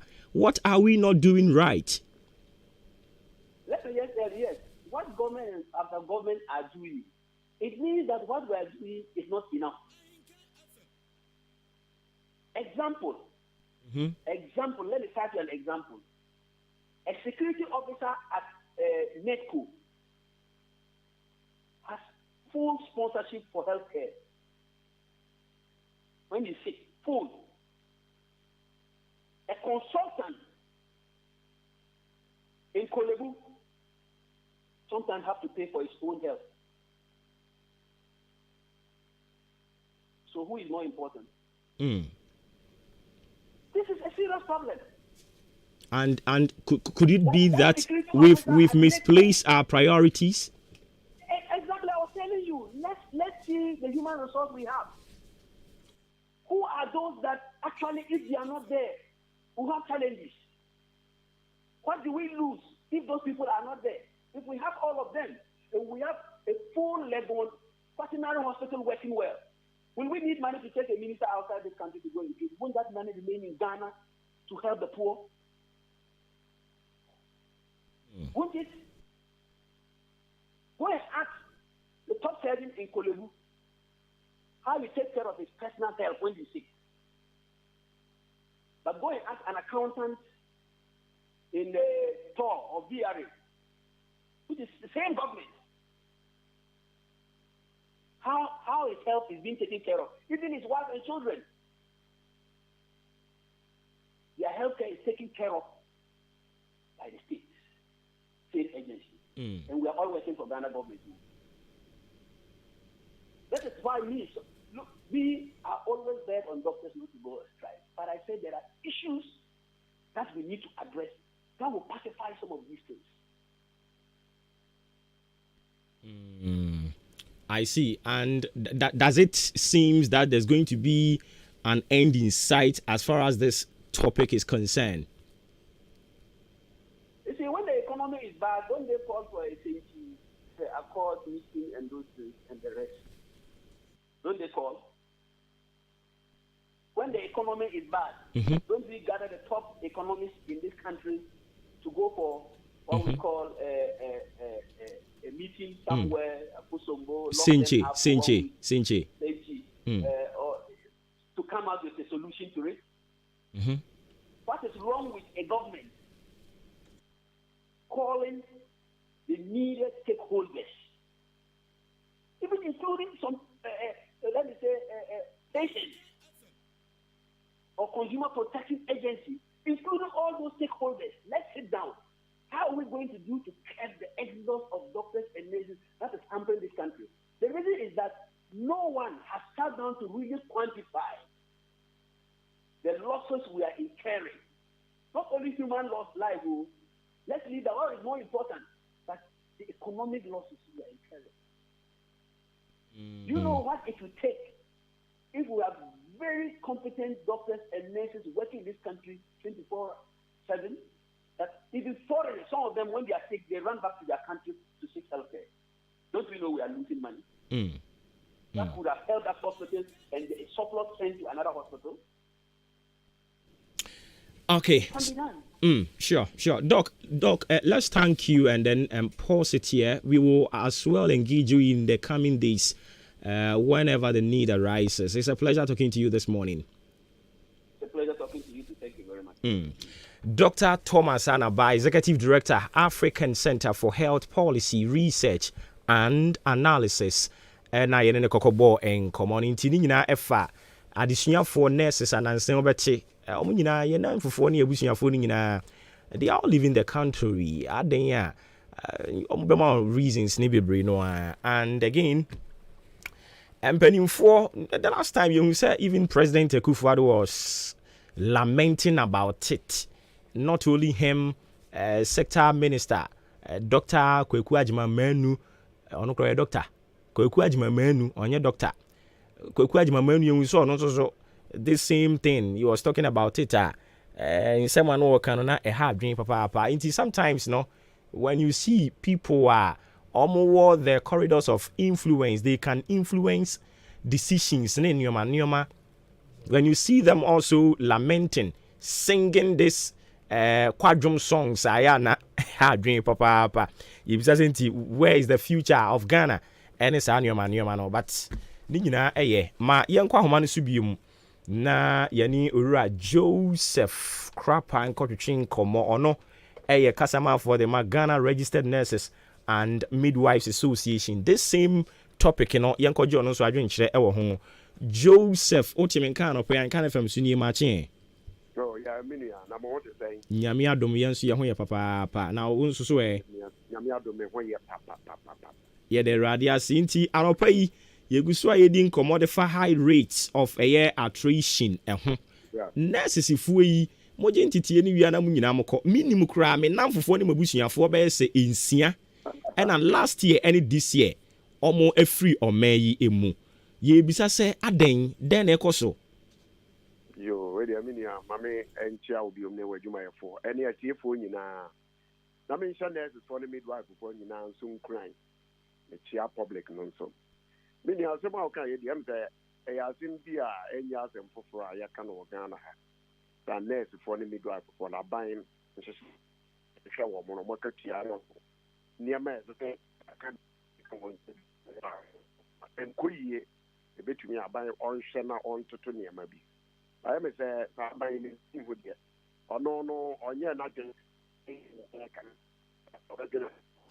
ɛno nti sɛ ɔbɛtumi ayɛ ne man na watoto ne niema yie na agya me nso metumi akɔwa akɔdi paa nti di sɛ mentena ha ɛwɔ sɛ mekɔ ɛyɛ hia nti yɛka mostly economical problem economy no ɛmmoa nursefoɔ no ɛne midwiferfoɔ no ɛno no de adeɛ de saa attrition no ɛba and atoatoa so a yaka ho asɛm a even before a wobɛba homan so no na migusu a mekyerɛ na no yehu president say all complaining about saa die enyo no nko a sector minister nso so saa all complaining about do you see say baby ye dro no ye sabio nimdeɛ no na asi ɛne nti na mpanimfo a ɛwɔ sɛ nka ɔmutumi din hyehyɛ bi de ba ɛboa ma saa die tutwa once and for all ɔmo nyinaa bɛka yɛn ho a yɛn nyinaa yesu kwadwumi yo ɛne meda se ɛmɛ sɛ apomudin adwuma no ebi mo fa ne sɛ adwuma tra bi obi a betumi ayɛ ɛne ti na ebi a yɛkasa ɔmo enhu adwuma yɛ a yɛhyɛ aseɛ yɛ ebi asi pɛn sɛ eduru baabi no na ɔmo firi Ghana ha ɛkɔ rolling time a ɔde bɛma kofoɔ kofoɔ nso amisa ne period na ewura mu kakra na deɛ kofoɔ yɛyɛ ne sɛ ɔfrɛfrɛ yɛyɛ mpanyinfoɔ saa abɛn ɔmo na ɔmo wɔ hɔ ɛkɔtena ase ɛma ɔmo fa adwene sɛ na deɛ ne ebetumi ayɛ ma saa de atumi atwa nyɛ sɛ nɛɛsefoɔ n'ani gye sɛ nka otu kwan akɔ baabi na mmom nneɛma bi na ɛsɛ sɛ ɔmo de toto fam na sɛ ɔmo de toto na kwan mu deɛ a ɛbɛma nɛɛsefoɔ no atumi atena ase na kyerɛ sɛ ɔmo atumi ayɛ adwuma kama ɛma ɔmo de kaa waiver yi baeɛ sɛ wotumi kra nurse ni anaa midwife anaasɛ wokra kaa ne engine capacity ni about 1.8 liters a ɛduru hɔ a ɛno no kra deɛ yɛwaive tax so ɛna yɛmɔde market premium ne nneɛma bi nso baeɛ a ɛno nso boaeɛ a na ɛno nso boa kasia no kakra ɛti ɛma ɛtwaeɛ somewhere along the line ɔma market premium ɔmo waiver no ɔmo twa ɛna market premium no by this time kora no anka was saa 2023 a yɛwɔ mu yi anka enyini pa market premium no but ɔmo di 2022 ɔmo afrizi sɛ na anka percentage bi na ɛsɛ sɛ ɔmo tua a percentage bi na ɛsɛ sɛ nka ɔmo tua let's say ebi ana yɛ staff nurse yɛbɛma ɔbɛyɛ 58% of your basic salary ɛno na anka market premium no nti sɛ yɛto akatua mu kakra na anka ɛno nso kɔ soro kakra but ɔmo afrizi market premium no sɛ ɛnya deɛ no kɔ soro ti akatua no nko ana ho de ma ɔmo na ketenkete na ɛtete na ɛda fotare bɛyɛ na sɛ obi atumi ayɛ sɛ sɛ mekɔ na hɔ mɛtumi akɔyɛ adwuma na mɛnya me ho menya baabi di me tia abɛto sɛ obi yɛ adwuma bɛyɛ 35 years ɛkɔ position nurse ni nana midwife yɛ ahwɛ ɔma wieyɛ kyea ɛna wonya baabi kɔ amfa ne ti nya da yi ɛnso akatua no nyɛ oduru so sɛ yɛ dwada as the person was a worthless toilet paper wɔwie n'adwuma nti ɔnkɔ these are some of the things sɛ yɛadwene amma aban adwene amma fie ama ya ntoto nneɛma ne yie a ɛnyɛ asɛm ketewa me nua nkurɔyɛ no deɛ me baabi a mewɔ yi me nkwadaa no bi mu aba kora mama sensa a ɔmo krataa ɔmo nso nkɔhwɛ sɛ ɔmo ɛyɛkɔ a ɔmo bɛti wankasa nso kora wonya wo nso wobɛkɔ a me deɛ no deɛ nkakɔ a nka mekɔ dadaada nyɛ nka nyɛ saa me nkura nka akyɛ but ɛnyɛ adeɛ a m'ani gye ho sɛ mekɔ ba memma deɛ sɛ obi yɛ ready sɛ ɔbɛkɔ deɛ a ɔbɛma no akɔ ba unim said ye tiene se enya mo nurses fo no nko akra na mu nya mo beko yen ye ti ansem twurafuo nyina ye nya ye nyina ye beko ande na no se economy no bibi enko yie wo mu mama taxi ya mini ya the set ye ti ka se ye friend se next ya be start next 1,500. The 1,500. The market rate of 300. I come 1,008 before tax. I don't know how to estimate over income, over 10 men for quantity free. So I mean, the no so high dying. Don't go the car for high no. When the car for people say 6,000 for 2 years. 2 years no true. You can be now when you see coming here. When you see now, the car from here. Your brother said, but you know, this also for get top up. I mean. Eja Joseph ma yenya ne kaja bi yemfa de aka ne hye fridge mu sane yehia bi mu yebenya bi adi ho nkomo me na ase ano pay Kasamafo e de Emma Ghana Registered Nurses and Midwives Association ene ne kwotwetwe enkomo no sa asem we yayiriyewu ene uhia babunu bi abehia de opa hia mabunu be se okoka ne sisi ya o meka che se wo ha wani na wo ka but me mblemu because e komo e de nkrofo bra nkrofo bre Ghana ha no wo mre bi when your politician ni bi a ono no sika no owia no de abrew won acheche 50-50 the amount inti no ye can reality on the ground a obefo se ye ye ni kasa ye make aban no unpopular aban suo ben ye make ni unpopular no aban no papa ben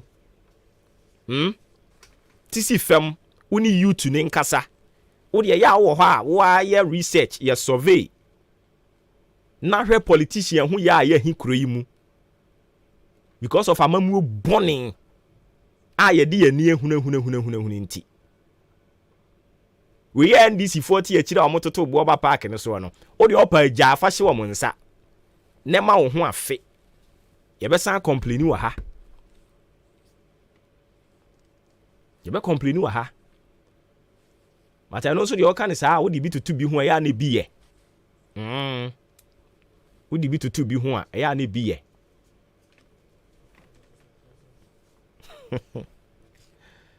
na meboa omu nyina omu hunu so de but wodi bi tutu bi ho eya na bi ye ni oye de de meja ma wo a kire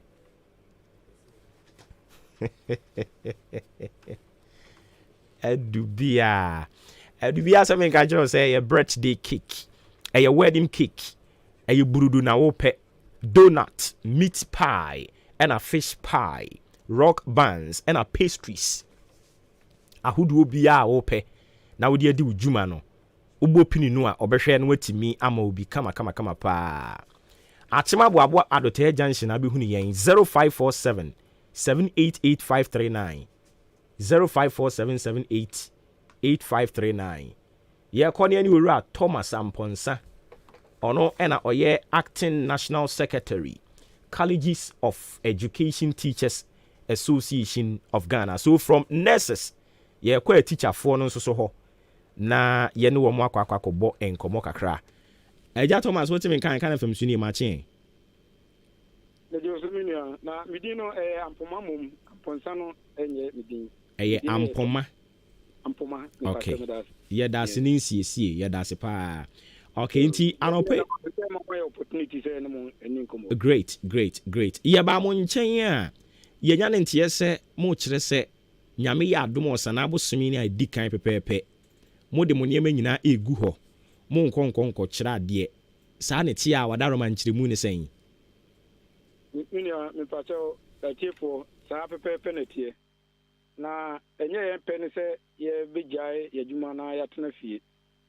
Ye ifire ni nyina se aban abunas nuasi na so na waye se mra oman de ye adwuma no oni so ye ti ameka sa ne se beka ya afi atwam no sita course strike be ahodo mienu na afi mfiti asenso ye course strike ke ba sa no na se yakatua wonsem ne ade a ye kana ofe wages na ensipo enti National Labour Commission oman agina tuoku a omono ehwe adwumafo ne adwumayurafo no mu entutuye no ofre bibia efre no compulsory arbitration enti compulsory arbitration no enti eba mu ne se yemienu no obi anya no ho ntiase na se nya third person a obesettle issue no enti arbitration ba awie no omode esemfo num enhye ni nyina yɛ orders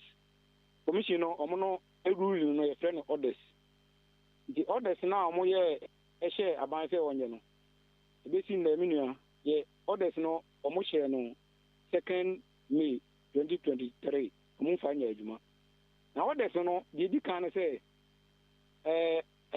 NLC for no ɛhyɛ aban sɛ ɛnam sɛ aban for so college for teacher for no ma yɛ adwuma afi mu nyinaa wɔ afi 2022 mu no nti no eti amra nti aban tua bosome baako katua ma teacher ni bi a wɔ college of education na ɛmfa nyɛ compensation nti ɔmo order na ɔmo di kan hyɛ no ɛno no ɛtɔ so mmienu no sɛ ɔhyɛ aban sɛ one man home afi atwa mu no nti no ɔmo yɛ ɛna dunum a ɔfrɛ no 15 working days na yɛmfa ne ahome nti yɛkeka bo a bɛyɛ na ɔtwe mmiɛnsa no ɛno nso aban ɛmfa nyɛ adwuma yɛtɔ so mmiɛnsa no sɛ aban ɛne yɛn twe wɔ yɛn condition of service no sɛ effective date no ɛyɛ January 2023 because wɔn sika na wɔn tua 2022 sika ɛne hɔn a wɔn nyinaa ma yɛ nti yɛyɛ sɛ dabi yɛntumi saa na ɛteɛ deɛ a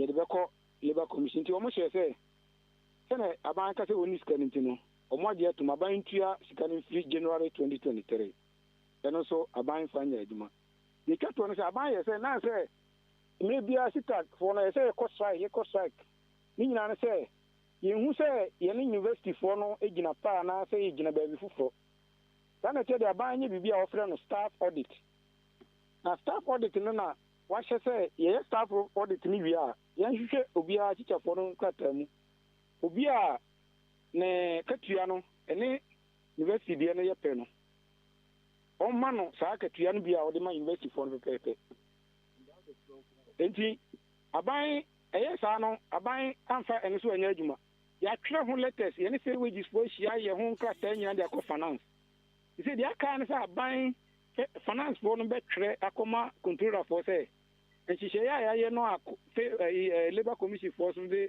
nhyɛ ato yɛ so no momfa nyɛ adwuma na akyikyafoɔ no nso ɛnya ɔmo kakra no aban abu nnua si naso a ɔmfi yɛ nti ɛno nti na ɛpɛ sɛ yɛkɔ sɛ okay enti sani ɛbɛyɛ a obi a wɔtie yɛn bɛtumi de n'ani adi nkɔmmɔ no akyi yie paa no mo yɛ akyerɛkyerɛfoɔ a mokyerɛ yɛn adesuafoɔ adeɛ a mɔma bɛyɛ teacherfoɔ saa ne teɛ saa pɛpɛɛpɛ yɛn na ɛtete yɛyɛ teacherfoɔ atetefoɔ yɛn na ɛtete atetefoɔ oh okay yɛn no teachers of teachers trainers of teachers you know no oh okay teacher educators we are trainer aha teacher educators yɛn na ɛkyerɛ nkurɔfoɔ ma wɔn bɛkyerɛ adeɛ nti adeɛ no yɛankyerɛ ne yie a mmɔfra no a wɔwɔ primary school ba no yɛyi no nyina no adekyerɛ no so ɛnkɔ yie basa yɛnya doctors yɛnya nurses lawyers ne adeɛ no nyina no yɛnya bi nti yɛn adekyerɛ no na fapem no a yɛsisi wɔ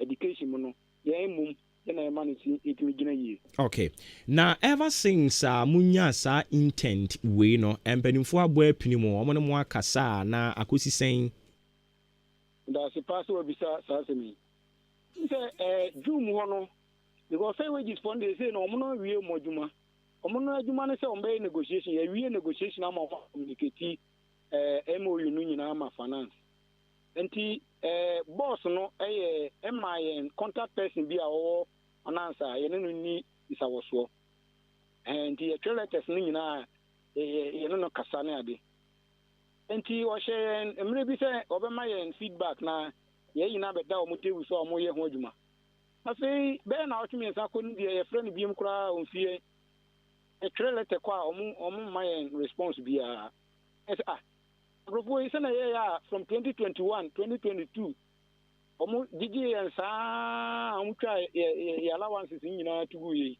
saa biom na ɔmo astati labour commission nhyɛ yi nyinaa akyi ɔmo mpɛ sɛ ɔmo di so nti saa na ɛteɛ deɛ a yɛma ɔmo kɔkɔ ebia na ɔmo ada nti ɛbɔ mu den deɛ a ɔmo bɛte na ɔmo te na ɔmo nyane a na ɔmo atie sɛ yɛsɛ bosom yi kɔ na wie a isika no amma a ɛbɛtena fie no yɛahome I see. Yɛn hopi sɛ yɛnduru saa 1st August ne deɛ na mpanimfoɔ ayɛ biribi de afa ho enti ye nyina ye bɔ mpae nso de atam achi bibia ni ebesa aba wo nkyɛn biom yo minia medamase pa se mama ye kwan e de ensemato omanfo so ani medamase nyame nhyira wo nso so nti ye ne Owura Thomas Ampoma ono ne acting national secretary Colleges of Education Teachers Association of Ghana and ye ne kwatwetwe en Komono Jubilee Hospital seven control say outpatient service koso den OPD no eno ne ye gina ho na gya yaresa kpakpakpa na okọ fie eno achi nso ye wo inpatient service wo ho a eno so koso den ye tun sa dia frel se obetumi aba na afei eno to so dia wo se ye gye to ho na ye hwe ma ho to ntentem ya ne sa kama ye wo lab nso so wo ho no mu a test ahodo ni nyina no ye be ya ma pharmacy wo ho antenatal care nso saa postnatal care, theater, maternity, ultrasound and ECG scan, counseling unit, ewo ho weni ena wo how bi awokwa no so ye di mfidie behwehwehwe weni ne so or how bi wo ho a yetimi ahwe aso ano e di amount tentem diabetes ena hypertension ifia da bia yesi hu nkonwa di ho enkomo canteen ewo ho insurance yeje national health and private health yeje ni nyina yewo achim odan aboabo amantra bridge ne so obefraying 0244575799 0244575799 and a 0241784645 0241784645 ofre sa number no a ade say anadwede suum kra bejo so ye running ambulance service and into the suum nyina ofre ni a ade e betimi aba wo emmoa Empress Empire and Pub and so say yemfa bi nto asoma o omo na omo ton awake natural mineral water and unnatural mineral water nya no nko a ne agidi ni nyina akọ ne ho no ma wonsa ebeka bi na omo ton ne duduom na maako enu achi nso ba yen pub ho a yewo alcoholic and non-alcoholic drinks ewo ho kwasia da bia nso eye omutuo special obetimi aba no aba beji wani ewo ho baby obehunu baby eton suo no Sunny Plaza eno no odambo abo main road ne so ho na yen pub na kane ne ye friend always no ene ye friend A2 pub yewo odan New Town over friend 0241456669 6 ne miensa 024145 ne miensa ena 9 ofra ya de se Empress Empire and Pub ebejo so na fi nkomo ewo ho no yetimi ahwe na yedi ede amount yedi asedane bi nso ko ede ama HJA Africa omni CSIR aka bumu a omde organic fertilizer papa ede aba Ministry of Food and Agriculture agiatum Environmental Protection Agency agiatum eye papa ofa eye yen fertilizer no bia ubetimi de gu no ba e bebre no a eso 1 liter ubetimi de gu 2 acres efuo eso enti se bia wutie me odo emo ebro cashew mango cassava cabbage tomato onion watermelon cowpea groundnut yam soya bean oil palm we any efu a we ya unsu betimi yusu yem fet no ebia ebeboa wo kama pa Krabata hudu amede betu dwa uko hono mu awon sabe ka bi Tales and Details Agrochemical wo Dami Market Mr. J ewo ye abenase Farmers Home Agro ewo Asama Kese ahoton so ewo achim odan achiase nso beko Biski Agrochemical sanso ena New Abrim obeko Magina Agrochemical nkoko for ko Harifit Agro abemu so ko Francis Agrochemical utwemu ha na wabesen ko kede nso ye nkrabata mi inu obekọ Maranatha anase Farmers Choice Agro nyame na ya agro nso ekua sekufodua wo Plant Gold Agro Suhum eye Chester Agrochemical buaduafo nso ko Showe Agro esuom enso eye K danso fra HJA ewo 0257 315132 0257315132 number abe friend yetumi ajo so me ba cho ebo ne da form 100% Ghanaian ebeboa papa mwadwen nkyira hodo a mode aba wadaroma yede bi toa so de ama na afi yama wo kwan ne wabam de wo de abetoa so ne yatimi asore so we say your friend no Papa J Papa J, I say good morning. The Vice President, I say good morning, Obobo Friaman, for the Vice President of the land, Dr. Mahamadou Bawumia, is definitely going to be victorious. Ewo eye wo presidential primaries no emu enchiankoma engineer Emmanuel Apoy or say the best in the east and on a hashtag no Sansona Yaw Isaac he said good morning to Achim Abo Wabo ena ono so ewo Yaw Isaac yeda sibibri Sami Kwei enso di or say Leviticus Powers Kaswa good morning and confirm NPP led government ya mampani Akufo-Addo di animu no one Dr. Mahamadou Bawumia omubo adwumaden pa emfa ho ni global economic crisis yet omo asan hwese niema ebetimi adeda na kwan mu kama entiankoma eye hard working people are MPs ni ministers ene wo mo e wa ban mu nyina yo omo edase mame ma okwan na nso bre mu bi ye kwa ni mu ni emfa de aka nso emfa entoa so oluma bekasa owie pe numbers ye didi dwuma ni nie 0201 944-485 0554-820-910 Enra Onumunyam for callings Dauda Sutifi South Member of Parliament ni case no ekoye Saglami Affordable Housing Project yesi ketua bia oma kwan mane course so nsem ni bebre ejina court Enra court ne kwa asetena watu e de ahye bosumi ni de to so aduonu enson ena me no wokasa so Ura James Jachikweisen obesan akọ back to court minority kyerɛ sɛ ɔmo bɛkɔ ɛnra ɔmo kɔyɛ ɛnɛ nso so ɔkyerɛ sɛ wɔmo ɛbɛkɔ. Fellow citizens, I ask you to be citizens, not spectators, citizens, not subjects, responsible citizens, building your communities and our nation. Let us work until the work is done. Maybe I'll try your numbers in 0201 944 0554 820 Maybe I'll try baby I say free. Why ain't you? I'm sure no one I mean, and chair of a tampa, I must say incoming MP, a quarter constituency. Now, the Mona Paso. Now, over the massive and say, then I said, and there was so offer phones. Move through Mumuna near the Yahoo Star Bobby. One more bed, man, no matter my movie, my. Then I say, I'm sure no. Yate, I want also the hour day a buyer, no. Also, wait to me, Edo the idea, but 0201 944 and a 0554 820 910. Mahunya ha, new room na yem foul. We see a friend on Kwesi Amuweni. Ena ohoye on say watching you live ewo asama kesi good morning and confirm na Ghanaians reject NDC party any womo HDF nyina and into obesere say MPP for no omo koso amo adwumaden na mpuntunwum omo ahya ase bie te se agenda 111 ne akaka ho nyina no omo ntumi hwe akwan ahodo insuo hospital ne akaka ho a omo guso omo ye nyina no omo ntumi hwe nye nyina na impuntu emra o say incoming MP4 achimsu adru eye kwasi Queenin Bosompem ena Odami Foundation asama kese we want to do be akase free. Hello, the great Oboba me pacho me dia dia Georgia me kasa fraud here. Me pacho yinti o.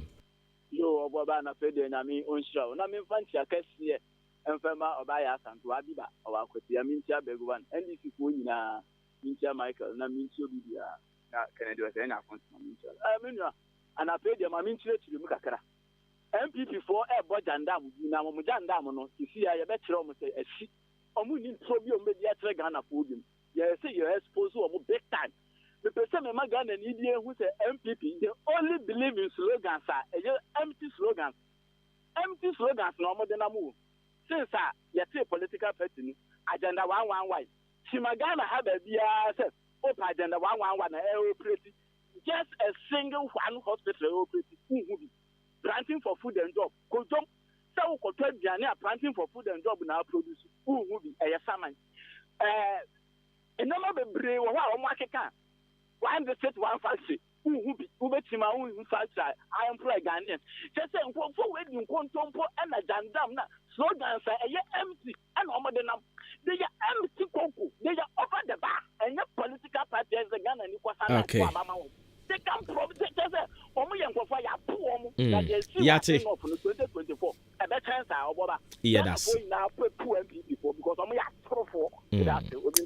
Yeah, that's bebre. Na kwesi amweni. O wasama kese. Achim so edura sem de fa ho ben. Hey, Ghana, interesting kwa. Anyways, we'll see a friend of Sir John Bosuso. Need your diabosi Ghanaians have already rejected Nana Dankwe for the MPP. Sunset. Omi super incompetent. Na osha memua omode ma yen papa. Nti Ghana for be 2024. Sir John Bosuso need your debaye enono. Sanso na DJ Uma Lewa Yosi go so. Also, we need to keep NPP government in power for long. Send your baby to solve Ghana how nina at the Amayan social interventions. I hold on with the Abano. I was see it me share JDM and Nimia catcher and say, wo, Yama wo main Akunyano hon abium. Need your diaba enono. The patch would be a free. MC Edantaba of 91. Patch into you. Boba, there was no ready my power. Ne now we got after Minianum, Maakye and NDC, when I'm say. That's from almost my young costing at my don't do. Here find you or my niece, and if I done on my own, Boba, you see an old Christian, there to say Ghana Canada come market. So Boba, I'm so say, that's ambitious, Jama, fine, okay, I didn't cry, guy. Boba, yeah, bread pint, not Minianum and NDC, I'm on my young wife, DND, 2024 no issue or now or mine more Yate. Nyamin council Hailey Selassie Eddie Free Goso and what the Abano say and Chiankoma Ura John Allan Kojo Tramatin na Ocheso one only the next president no best Ghana for se Ghana for so swinya abotre no mo koso enya gidi MPP aban no emu sanse Yira Kojo Tramatin ba enima nyina be kama na NDC de Debbie, I'm to be Mwama Ghana and Conan Nimned your debay no and now we see a friend saying, okay, I just better I say Mines Ramat, see great job watching you live from Benghazi. Yet I see be Mines Ramat. Also we're hearing from Benghazi. Yet I see. Ajua Roberta, you're saying okay. All right, so Papa J comes back to say, good morning, a glorious happy birthday, and confirm also a Patriots, a wonderful birthday for Vera Redu, Ajua Amankwa, and Asofo Charity. Maybe I told you maybe I could say free. Too bad. When Timmy so. Mamin commenting messages no doso. Oyibo Boatia Chuman Rebe Hikuma, so see Dr. Baumia is coming like a wounded lion. Dr. Baumia ni MPP ni Oyibo Boatia dia or the buy no blessed sun 2 p.m. Asantima Ponce me patrol catch the president so on fix it country no. Na ye bre papa ye ho papa yen. Bibia nko yi ne de or the buy ye no. Or wa hina akwasi e champon kwache. And so say Enchiankoma or Tifu nyina na Ablikuma North constituency na mewo Dr. Akuto sent no ajibe bia. Yet I say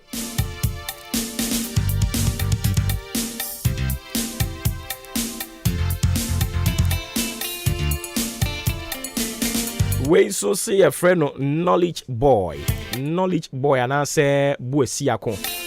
Yet